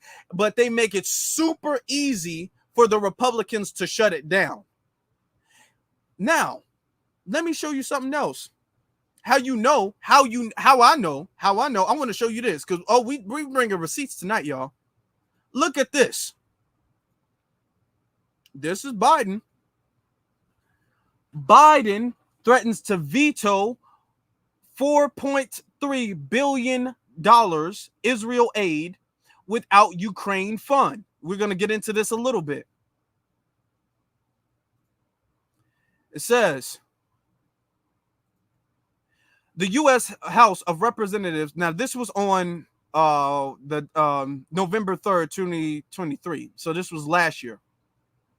It says the U.S. House of Representatives on November 2nd passed a bill to provide $14.3 billion in aid for Israel, a move that President Joe Biden has promised to veto if it does not include support for Ukraine. Okay, we don't even got to get into any more of this. Just gonna read just this little much. It says the Democratic Party lawmakers object to the fact that the bill does not have enough, does not include any aid to Ukraine, and are calling for the bill to be paired with additional security assistance for Kavanaugh. Okay. or Kiva, whatever, however. But the Republicans are opposed to sending more aid to Ukraine. So this is after Biden had sent billions of dollars to Ukraine. Biden had sent billions of dollars already to Ukraine. And he's saying, you know what? I'm not signing nothing. I'm not, you send me a bill, I'm vetoing that bill. I'm not giving them nothing unless y'all give Ukraine more money. This is what politicians do when they really want something. When a president really wants something, this is what he does. He says, you know what? Until y'all make the adjustments that I want you to make, I'm not signing nothing. Okay? And this is what the House does. Well, until the Senate passes this through the Senate, we not getting nothing through the House. This is what they really do when they want something done. When they want something done, that's what they do. When they don't want something done, they say, well, oh, the first little hiccup, the first little bump in the road, the first little obstacle, they be like, well, we tried our best, guys. I'm sorry. Maybe next time. Maybe next time. Now, if you don't believe that they had, I want you guys to see this. Before we do, let me explain what this is. This is what is called the trifecta. When in politics, when the president is of one party, and then when the House, the Congress is made of two parties, or two parts, really. The Senate and the House. The House is a larger part with more members, but the Senate is really, even though it's smaller with less members, it's kind of more powerful than the House. But both the Senate and the House have to work together. They make up the whole thing of Congress. And then you have the president. When you have the president that has a majority in the House and a majority in the Senate, that is called a trifecta. I have the receipts here. This has been the trifecta since really the Roosevelt administration. So at the top, you can screenshot this if y'all need to.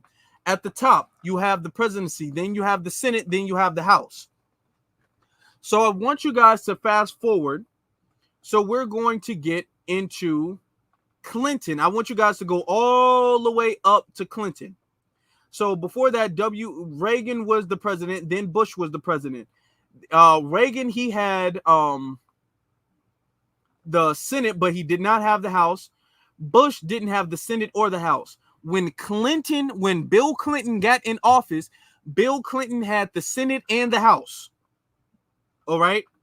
He lost the Senate and the House until he lost it. And when George W. Bush got in there. Okay. Then George W. Bush had the Senate and the House. Then he had the trifecta. When George W. Bush, he lost the Senate and the House when he was still running. Then Obama, when Obama got in office, this is the receipts. When Obama got in office, Obama had the Senate and the House for his first term. When he first got in there, he had the Senate and the House. He kept the Senate for a large part. And then he lost the House. When Trump got in office, Trump had the trifecta as well. Trump had the majority Senate and the majority House. During the next 2 years, Trump lost the House. And he just had the Senate. Then when Biden got in office, Biden had the Senate and the House. So when you look at Bill Clinton, when he first got in, could have done something. He didn't do anything. And I'm just going to Bill Clinton. We can go back even further than this, but we're just going to keep it to Bill Clinton. When Bill Clinton first got in there, he could have done, and this is Bill Clinton. Three strikes law, Bill Clinton. He could have done something when he wanted to. He didn't. When Obama first got in there, he could have done something if he wanted to, but he didn't. When Biden got in there, he could have done something if he wanted to, but he didn't. All of them had the ability to do something if they wanted to, but they didn't. All right. So when we bring these receipts up, we're bringing this stuff up to say, no, we know what's going on. When they have the ability to do something, they refuse to do that. So let's get back to what we were discussing. Let's get back to that. The receipts. Where is that? Where? Come on. Where is that? It's right here. So, looking back. So you guys know now. You guys have seen it. So we're doing a whole lot of back and forth. We're doing a whole lot of back and forth. He says, well, unfortunately, that rhetoric alone isn't going to get reparations passed without lobbying. And unfortunately, being Democrat isn't synonymous to being a Black American who understands the significance of reparations. Okay. Well, the thing is that you have a whole bunch of Black Democrats who claim they support reparations but aren't lobbying for it. When Harris was in the Senate, she could have lobbied for it. Harris could have lobbied for it if that's what she believed in. But remember, she said no. She said no to reparations. It says advocate for lobbyists and they'll get further. This whole game where we sitting up there playing about, well, we need lobbyists. We need to advocate for lobbyists. And no, we're not playing this game anymore. I want to go back. I want to go back to there was another thing somebody else had said. Okay. She can't. VPs have no power. Also, what the F have Republicans done for the Black community besides ban the teaching of Black history, destroy affirmative action, and destroy voting rights? Wake the F up. Okay. Wake the F up. All right. Sure. No, we're not even gonna play that game. First off, we're going to get to she's not in power. She can advise something for Biden to do right now. Biden and all of the Democratic Party just came out there in the DNC and said that they have her full support. They support her fully. So if she wanted something done, she could push for something to get done. She's not even saying she wants it done. That's the biggest problem. The VP can't have anything done. They don't have any power. Well, no, she doesn't have any power because she's not saying she wants it done. That's the problem. That's the biggest problem. How is she going to do anything? She can't have any power. She doesn't want it. How you know she doesn't want it is because when she was asked, do you support reparations? She said no. She doesn't want to do that. Talking about, well, what have the Republicans done? Remember I said that's like the Coke. That's like talking about the difference between who has more sugar, Coke or Pepsi, who's more healthy, Coke or Pepsi. They're both equally unhealthy. Or maybe not equally unhealthy, but they're both unhealthy. We're not going to say, well, Coke is bad for you. Well, what about Pepsi? You're not saying Pepsi's bad. That's what you're saying. I'm going to get to some of the, this person came up here. Hold on. Where is it? Look at this. Oh, come on. So this is a Kamala supporter. We got to break this down. Come on now.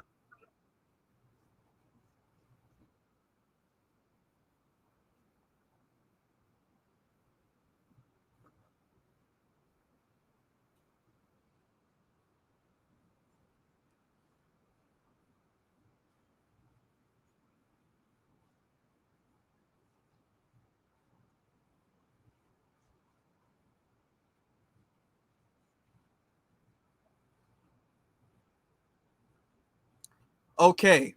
And this is them playing, well, Congress, you can't do anything without Congress. Congress didn't sign off for all of the money that went to Ukraine. Congress did not do that. A lot of that was done through executive order. A lot of it was. Congress can't do anything without the presidency either. They have to sign stuff. Biden refused to sign stuff when he didn't like it. Okay. These presidents aren't even bringing up our issues. They're not even voicing our issues. All of these illegal immigrants that's coming over here, that's not because of Congress. That's because of Biden.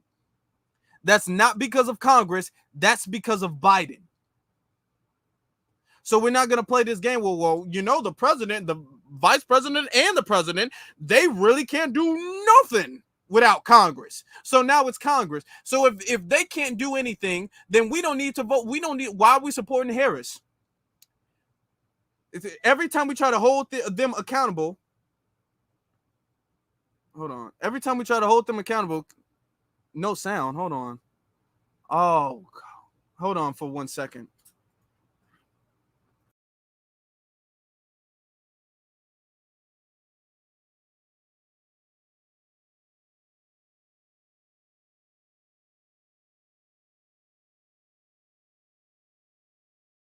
Okay, no, I'm sorry about that. I don't know. Sometimes they hating on me, so they just cut the audio off right there. Let me start that back over again. Let me start that right back over again. Okay. Actually, I got to play this all the way back then. Dear Jermaine Dupree and any other that got to say about Kamala Harris running for president. I already put this on Twitter, but sometimes tone is misinterpreted with the written word, so I thought I'd say it. Now, Jermaine Dupree posted this rambling nonsense on social media yesterday, and I'm not really sure what this man who cheated on Janet Jackson is asking, but I think the answer is you don't understand how the system works, Jermaine. There are a lot of things people think presidents can do without congressional approval, but people are wrong. Congress has a lot of power. Now, Jermaine, I know you are a successful businessman and CEO, but our government is not a business. It runs on a constitution. And to make laws or spend federal money in this country, you have to follow a set of rules that are enforced by Robert's rules. And people who belong to D9 organizations, or basically any organization that has constitution and bylaws, they are very familiar with Robert's rules. But people who own record labels and ice cream companies are not. Additionally, our government is basically run on the honor system. Everybody is supposed to respect and follow and enforce the rules. Republicans do not do this. They exploit the rules so that they can cheat and get rule changes in their favor. They create problems to look like they are the only ones that can solve problems. And if the GOP... You mean the same way the Democrats have created the problem when it came to this crazy inflation, the same way they did that, the same way they created the problem when it came to mass all this mass illegal immigration, that same way that now they're saying that they're going to fix, now the same way that they've been doing that, and now they're saying that they're going to fix the problem that they made. Gets power back this November, they are going to change the rules of how our government works so that they can remain in power permanently. If Trump had the ability to do that, or even if he had the intent to do that, Trump could have done that when he first got in office. Remember, I just showed you Trump had the House and the Senate when he first got in office, and that didn't happen. All of this doomsday Armageddon stuff that they're talking about right now, Trump didn't do that when he had the ability to do that the first time. So why do you think he's going to do that now? He's not saying he's going to do it. Y'all saying he's going to do it. And when he had the ability to do it, he didn't do it. That is why Trump packed the federal courts during his term. That is why he packed the Supreme Court, so that they could cheat legally. And there is no boss or CEO that can stop them. That's technically not cheating. He has the ability to do that. The same way Biden, notice what she's saying, and I'm not a Trump supporter at all, but notice when Biden puts Ketanji Brown Jackson up there, that's not cheating. But when Trump puts Brett Kavanaugh up there, that's cheating. Now we, and when I say we, I mean women, I mean indigenous people, I mean black people, I mean Latinos, I mean Asians, I mean the LGBTQIA community, immigrants. We weren't supposed to be included in this government the way our Constitution was originally written. That's why they had to write. Now you see, here she go with this all lives matter. Is she bringing this up? All lives matter, right? All lives matter, right? Look at her. Look at her. She brought up everybody and they mama in that situation. Amendments. And everybody is supposed to respect and follow the amendments. And the amendments are what give all those marginalized groups rights. So how do you discriminate against people that the amendments protect? You make new laws that defy the amendments. Who is going to make you stop making new laws? The people you discriminate against? They are poor and they cannot afford to take you to court. And court is the only way we can have laws changed in this country. And even if we did take these fools to court, the federal appeals courts have been packed with MAGA judges by Trump. So is the Supreme Court. So even if you are logically and morally wrong for changing the laws, you will be upheld as legally right in this country with the current government that we have. Trump and the GOP are trying to legally make a slave class in this country. Period. Point blank. So this is them bringing up, hold on, how Trump is going to bring back slavery. Trump and the GOP are going to bring back cotton picking slavery. That's what they're saying. Want to change the laws so that they can oppress us legally, and there is nothing we can do about it for generations because the Supreme Court they have now will uphold these laws. They want minorities and women in America to be suckers and slaves in order to make Trump and whomever he and his cronies deem worthy more wealthy. They want minorities and women to be slaves. Oh, you see this nonsense that she's saying right now? Now, Project 2025 is a real life guide to becoming Gilead from The Handmaid's Tale. And this is not an exaggeration. If you have not looked up what Project 2025 plans to do. And remember, then here she go with Project 2025. Anybody who is not a white, heteronormative, Christo-fascist male in this country, you better get your on Google and read. For those of you who fell asleep in civics class all the time, 2/3 of Congress can override anything a president wants to do. With the number of MAGA Republicans in Congress, there will never be an override if they get back in power. Y'all only show up every 4 years to vote for the president, and you refuse to show up every 2 years in the midterms to give the president the Congress they need to pass legislation they had on their platform or to stop bad presidents from implementing harmful legislation. Now, I just showed you, and this is why I brought this up, because I knew she was going to bring this up. Is the, oh, no, we got to do this. Remember, I just showed you this. And this is the receipts of the fact that now Clinton, this was right after Bush, and right before his son, Clinton had, when he first got in, he had that. Obama had that. Majority of his term, he had the Senate. Okay.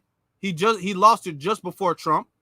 Obama had the trifecta when he first got in, and so did Biden. So when she's talking about, well, we only vote for the president and we don't help them. No, they have the power. They've had the power for a minute. They have the power to do that if they really want to. Anything that they don't do is because they don't want to do it. That's the thing. Since Bill Clinton's second term, we have had hyper-partisan nonsense going on in our Congress. And there are a lot of reasons why that was going on, but it was mostly because Bill Clinton started fixing the mess of Reaganomics. When Bill Clinton was in office, America was in a surplus. Every time we put Republicans in power in our government, we are at a financial deficit, and they look to all the poor people to make up the deficit. That's why inflation and our taxes and cost so much while these companies are making record profit. Okay. And too many minorities were benefiting during the 90s. That's why they had it out for Bill Clinton's. And that's why they tried to impeach him over that nonsense that happened with him and Monica Lewinsky. It not really is not a coincidence that one of the architects of getting Clinton impeached back then is our present sitting Supreme Court Justice Brett Kavanaugh. Since 1973, they have been trying to get women back under control, because that is when women started receiving the legal right to do things on their own, to have a bank account on your own, to have a credit card on your own, to purchase a home on your own. We could not do that before 1973. And then lots of the provisions in the Civil Rights Act that allowed minorities to vote have expired, and they do not want to renew them. That is why they had to present the John Lewis Voting Act, because the original Voting Act has expired. These people do not want women or minorities to have rights in this country. They want the government they originally had with white land-owning men, and they want to do it legally. And if you don't believe me, ask yourself why Rick Santorum's crazy has been trying to force a constitutional convention for a minute about this in this country she's since she's going on. Listen, essentially, we get it. We get that. We get that. No, that's incorrect. That is actually incorrect. What that is, that's incorrect. They've had the opportunity multiple times. Every single time we say we want something, I just want you guys to understand. Every single time we say, you guys haven't done anything for our community whatsoever. They say, oh, that's because we don't have the House and the Senate. When it comes to us, we need the House and the Senate, and we need people to lobby for us. They talk about that they introduce stuff all the time, but it just doesn't make it. It doesn't make it. Now, when it happens for the Asian community, it can make it. When it happens to the Hispanics who are not legal, so it's not like you don't have any lobbyists. They talk about you do have lobbyists. You have immigration lobbyists. You do not have millions. I'm the lobbyist for 1 million illegal immigrants to come over here unvetted and flood into the country. They don't have lobbyists for that. That's something Biden wanted himself. It's not like the lobbyists were so persuasive. That's what happened. That's not what happened. It's not what happened at all. When it comes to every other group of people, there's always some type of way they can go about it. They'll freeze things. They'll veto things. They'll find some loophole. If it doesn't get done, then they'll circle back around and they'll try to get it back done another way. Only when it comes to us. Oh, well, the thing is that you guys, now I want you guys to understand something. This is going to be their talking point. Okay, so we have to update our information on how we respond to these talking points. Okay, what they're going to do every time we say they haven't done anything or they can do something now, what they're going to say is, oh, the VP doesn't have any power. They don't have any power because they don't have Congress. You know now, because I showed you, now they did have power. They did have power. They chose not to do anything for us. They chose not to use it for our benefit. They did have it. They chose not to use it for our benefit. It benefited other groups of people, though. We can show where they've benefited other groups of people, but we have not been benefited because they wanted to benefit other groups of people and they did not want to benefit us. We've shown you that. Not just with Biden, with Obama as well, too. So when they talk about, oh, they've never had the opportunity, they've had the opportunity on multiple occasions and they've chosen not to. Even if they didn't have, and you don't need a trifecta to get anything done. You don't need it to get done. You can have a majority in the House or a majority in the Senate and you can still get legislation passed. You don't need that. They do it. It makes it easier. Yes, it does.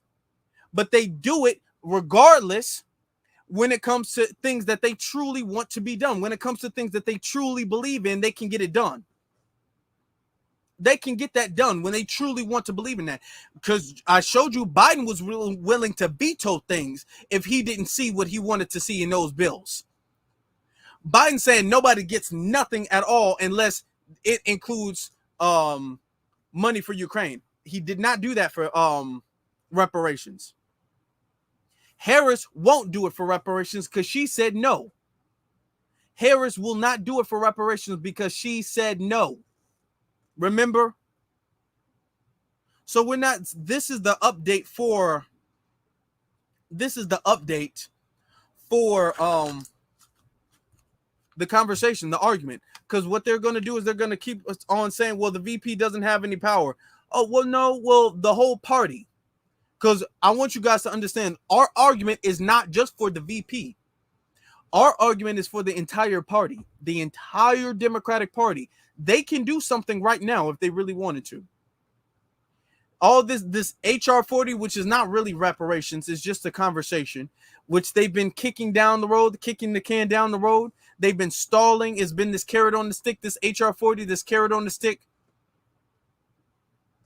They can do something right now. And I'm not talking about her. I'm talking about the whole party. Because Biden got up there and he said, I support Kamala. Oh, the Democratic Party said, we support Kamala. Everybody's saying that they support her. So if she needs some type of legislation to be passed to show the black community that the Democrats are good for them, then they should pass it, should they not? They should pass it, should they not?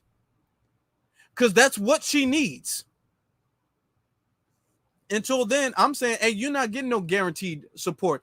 Because what they're going to do, I mark my words, y'all, what they're going to do with any type of guaranteed support is they're going to sit up there and say, well, we got Harris in office, but oh my God, we don't have enough seats in the House. We don't have enough seats in the House. Sorry, guys, can't do it. Or we don't have enough seats in the Senate. Sorry, guys, can't do it.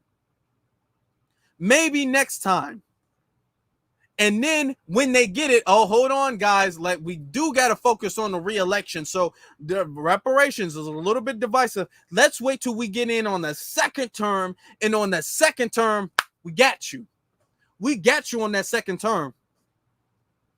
No, we're not playing that game. Ain't no second term. No, we need the House and the Senate, and then we need a vote, and then we need a committee, and then we need a study, and then we need a no, we need something now. Something can get done now. She's not even saying the word reparations. She's not saying that because she doesn't want to deter the anti-reparationists from supporting her.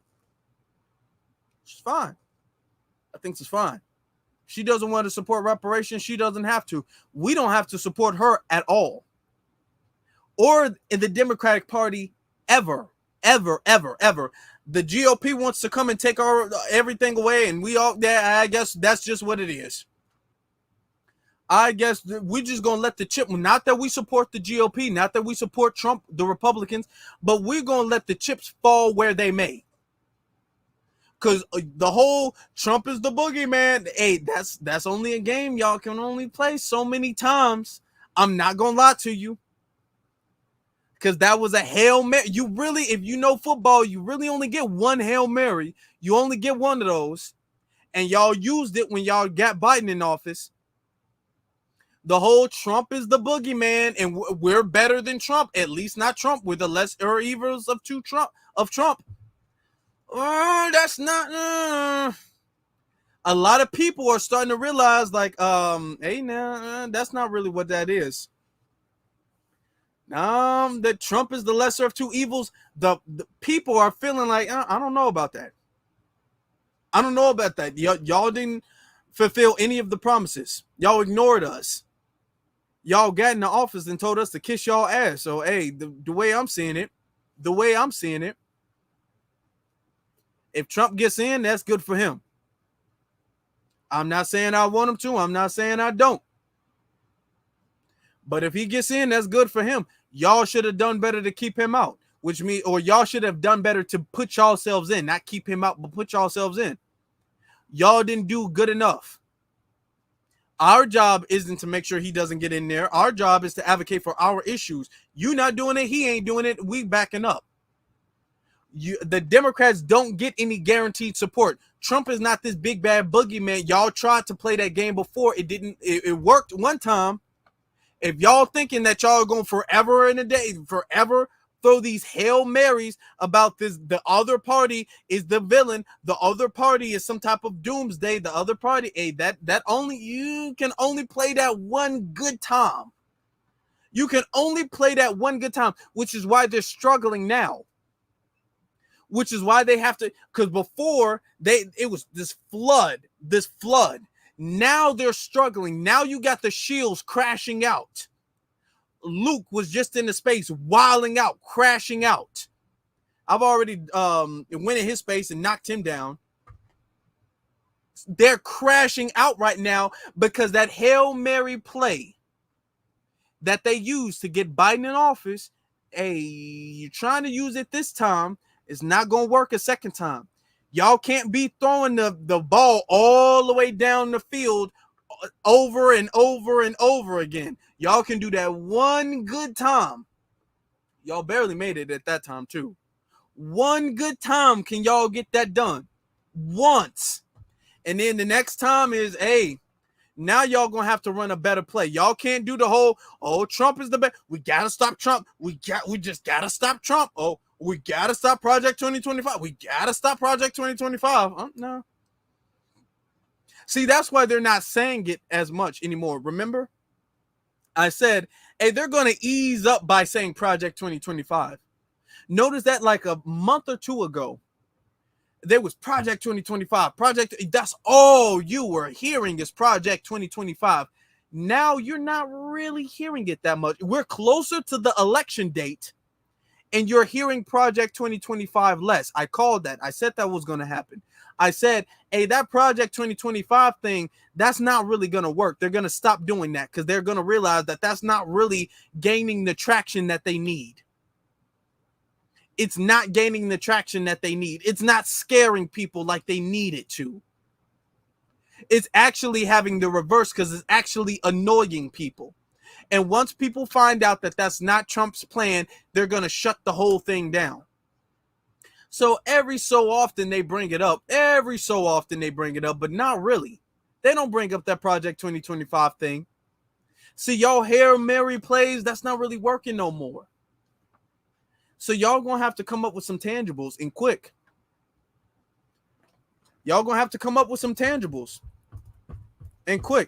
Hawk Newsom gave this to me. Let me keep it. I'll see it.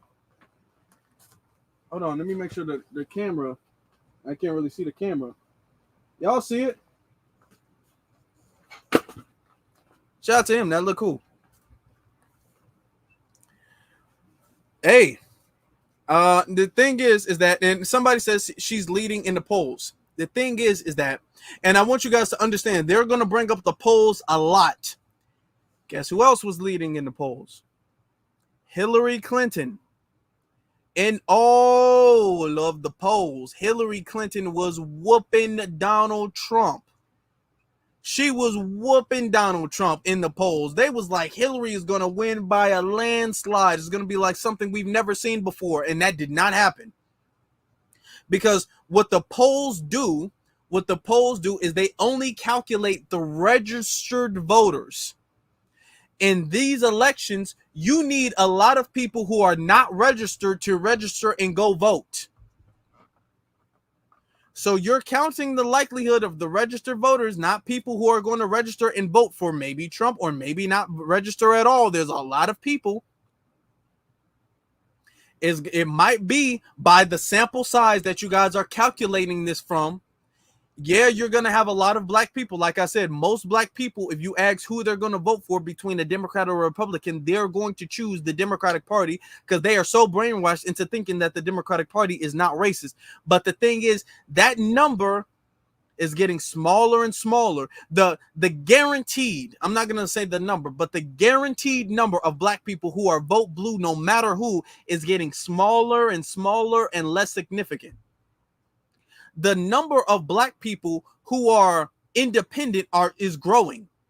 It's a growing number of black people who are like, well, I'm going to look at your policy. I'm going to look at your policy, and I'm going to go based off of either one, which I see is best. Whoever I see is best, I'm going to go there.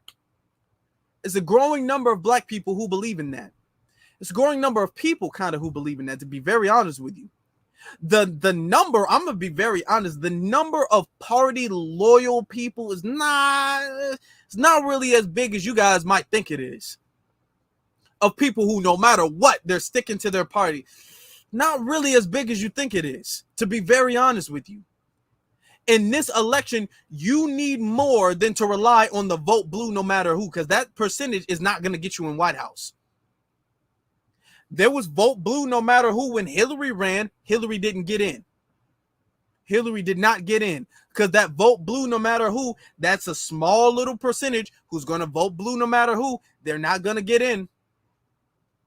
It's a growing number of people who are not loyal to any party. And I'm going to be honest, it's a growing number of black people who are actually leaning to the Republican Party. Like I said, I'm not party loyal to anybody, but I'm saying that vote blue no matter who. Y'all can rely on that all y'all want to. Y'all can say all y'all want to. That Hail Mary, y'all tried. Y'all got it the first time. That was a good touchdown. Y'all not going to make a touchdown off of that again. Y'all not even going to catch the ball. Y'all try that again. Y'all try not to give tangibles a second time. Y'all try to run the same play y'all ran to get Biden in office. If y'all honestly think that's going to get Harris in office, I don't know. Y'all trying to run the same play that Obama took to get him in office, to get Harris in office. I don't know. Obama was a new thing that nobody had ever seen before. People thought the world was going to change with Obama. Obama had shown, no. That's why when Obama gave his cosign to Hillary, Hillary lost. Obama's given his cosign to a lot of people and they've lost, to be very honest. Yeah, Obama's not really this super, he's not no kingmaker like that. Obama's not no kingmaker like that. No, I don't know. Shout out to our sister, let me see. Shout out to our good sister, Alanda, who sends a super chat saying, also registered voters can change their minds at any time before the election. Thank you for that. And that's also a good point. That's also a very good point. Kamala Harris has not, to this date, did any type of interview whatsoever or even a press conference. She said she was going to wait to the DNC. She's been stalling and is getting a lot of people to wonder, like, hey, what's taking so long? Because Trump is doing interviews. Trump is doing press conferences. Harris is not doing that. She said after the DNC has passed. It's gone now. She hasn't done that yet. So she's going to stall. Now watch her say, well, it's going to be after the debate. Watch her say, well, we're really busy and we're waiting for the debate. So after she's stalling. I'm not sure if she's going to, but don't be surprised. Don't be surprised if she says she's going to start doing interviews after the debate. Watch. Don't be surprised if she starts saying that. I'm going to be doing interviews and press conferences after the debate on September 10th. After that. Watch. She's not doing that. And it's starting to, a lot of people were like, Harris, because it was a honeymoon phase. It was a huge hype. Everybody got flooded with emotion and joy and vibes and glee and all that stuff. But then eventually reality does start to settle in. Eventually the party's over. Eventually the lights get turned off. And eventually people start to kind of realize that, okay, we still got to go through this life thing now. Eventually, it's not about how fun she is and about how good of a president she could be. Eventually, people, even the Harris supporters, it's going to be a lot of people who are, mark my words, it's going to be a lot of people who are like, man, I was for Harris in the beginning, but I don't know now. Watch. And that Hail Mary thing, that stalling, hey, that ain't going to work. She needed to come out. I'm going to tell you what she should have done. She needed to come out of the gate flooding, saying, you know what? This is what I'm going to do. I'm going to go to every single community and have a press conference with some of their leaders or representatives and have conversations with them. I'm going to ask them what they need. We're going to sit down. I'm going to invite, Ice Cube to the White House.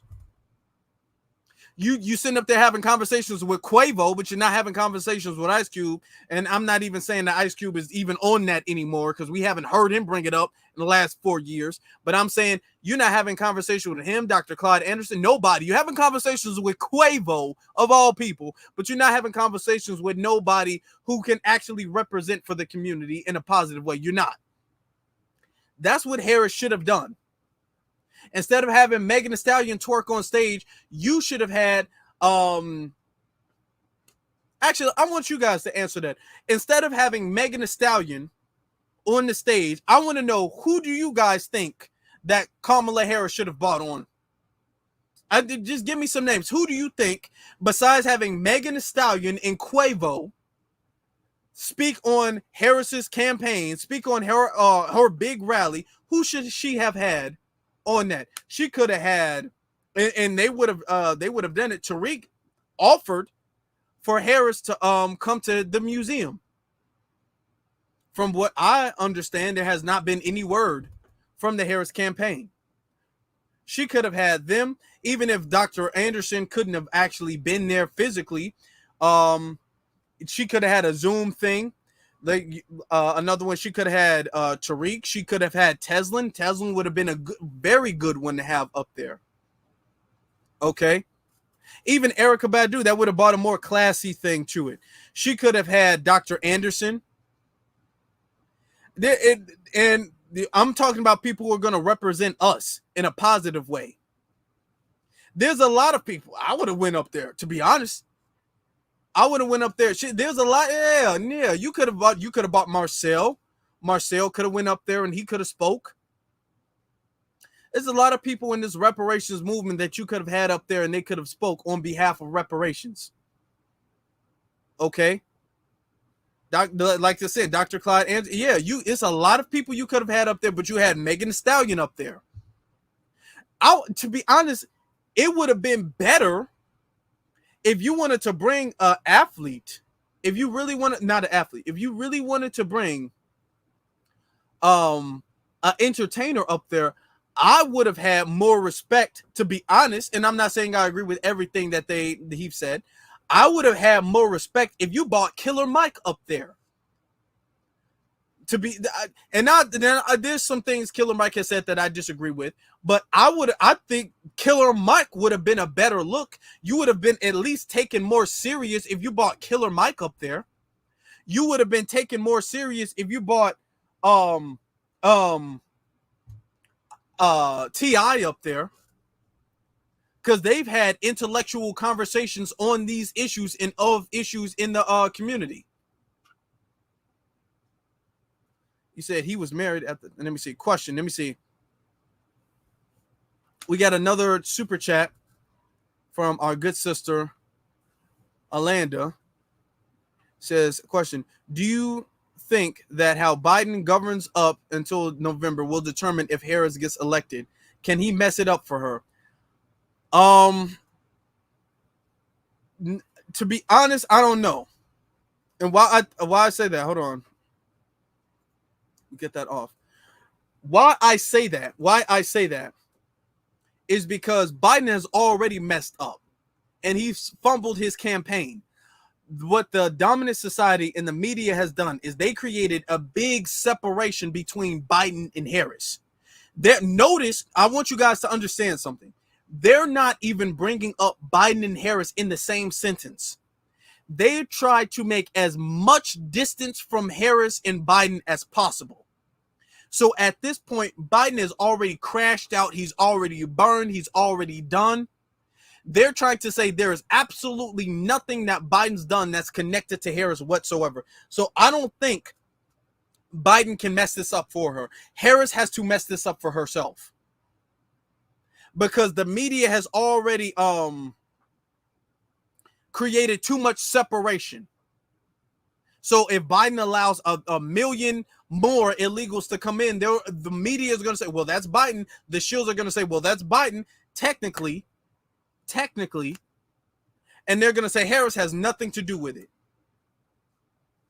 She could have invited a lot of other people to speak on those issues instead of Megan Thee Stallion. And I said it before, that was a bad look. A lot of people took her campaign less serious because of that. You didn't see nobody bragging about Megan Thee Stallion being up there or Quavo. You didn't see nobody saying that. You didn't see anybody saying that Megan Thee Stallion and Quavo being at that rally was a good look for her campaign. Nobody. The only comments you got was negative comments. That's why Megan had to address it, because you only got negative comments. So she can go around. She can go around Jason Black. I'm sure he would have spoke. Professor Black Truth. They would have spoke up there. She can go around. She can go around, keep doing that if she wants to. But we gonna see that Hail Mary, like I said, that's not gonna last. We're talking about reparations now. You not even saying the word reparations. We didn't forget that you said no the first time, and the fact that we're giving you the second chance is crazy. But you giving the second chance, and you still not saying yeah. You still not saying anything. Okay, all right. We'll see what happens. But I do got to get off here. There's some things I do have to take care of. Actually, I didn't plan on being on for 2 hours, to be very honest with you. You guys, make sure you guys follow me. I didn't recognize the time. You guys, make sure you guys follow me on my various social media platforms. That is Afro Elite on Instagram, and then The Afro Elite on Twitter. All right, Afro Elite on Instagram, The Afro Elite on Twitter. Make sure that you guys hit that subscribe button, hit that like button, hit that notification bell. Leave a comment in the comment section below. Okay, leave a comment in the comment section below. All right. Now, with that being said, B1 salute to every single last one of you brothers and sisters, and you all have a good one.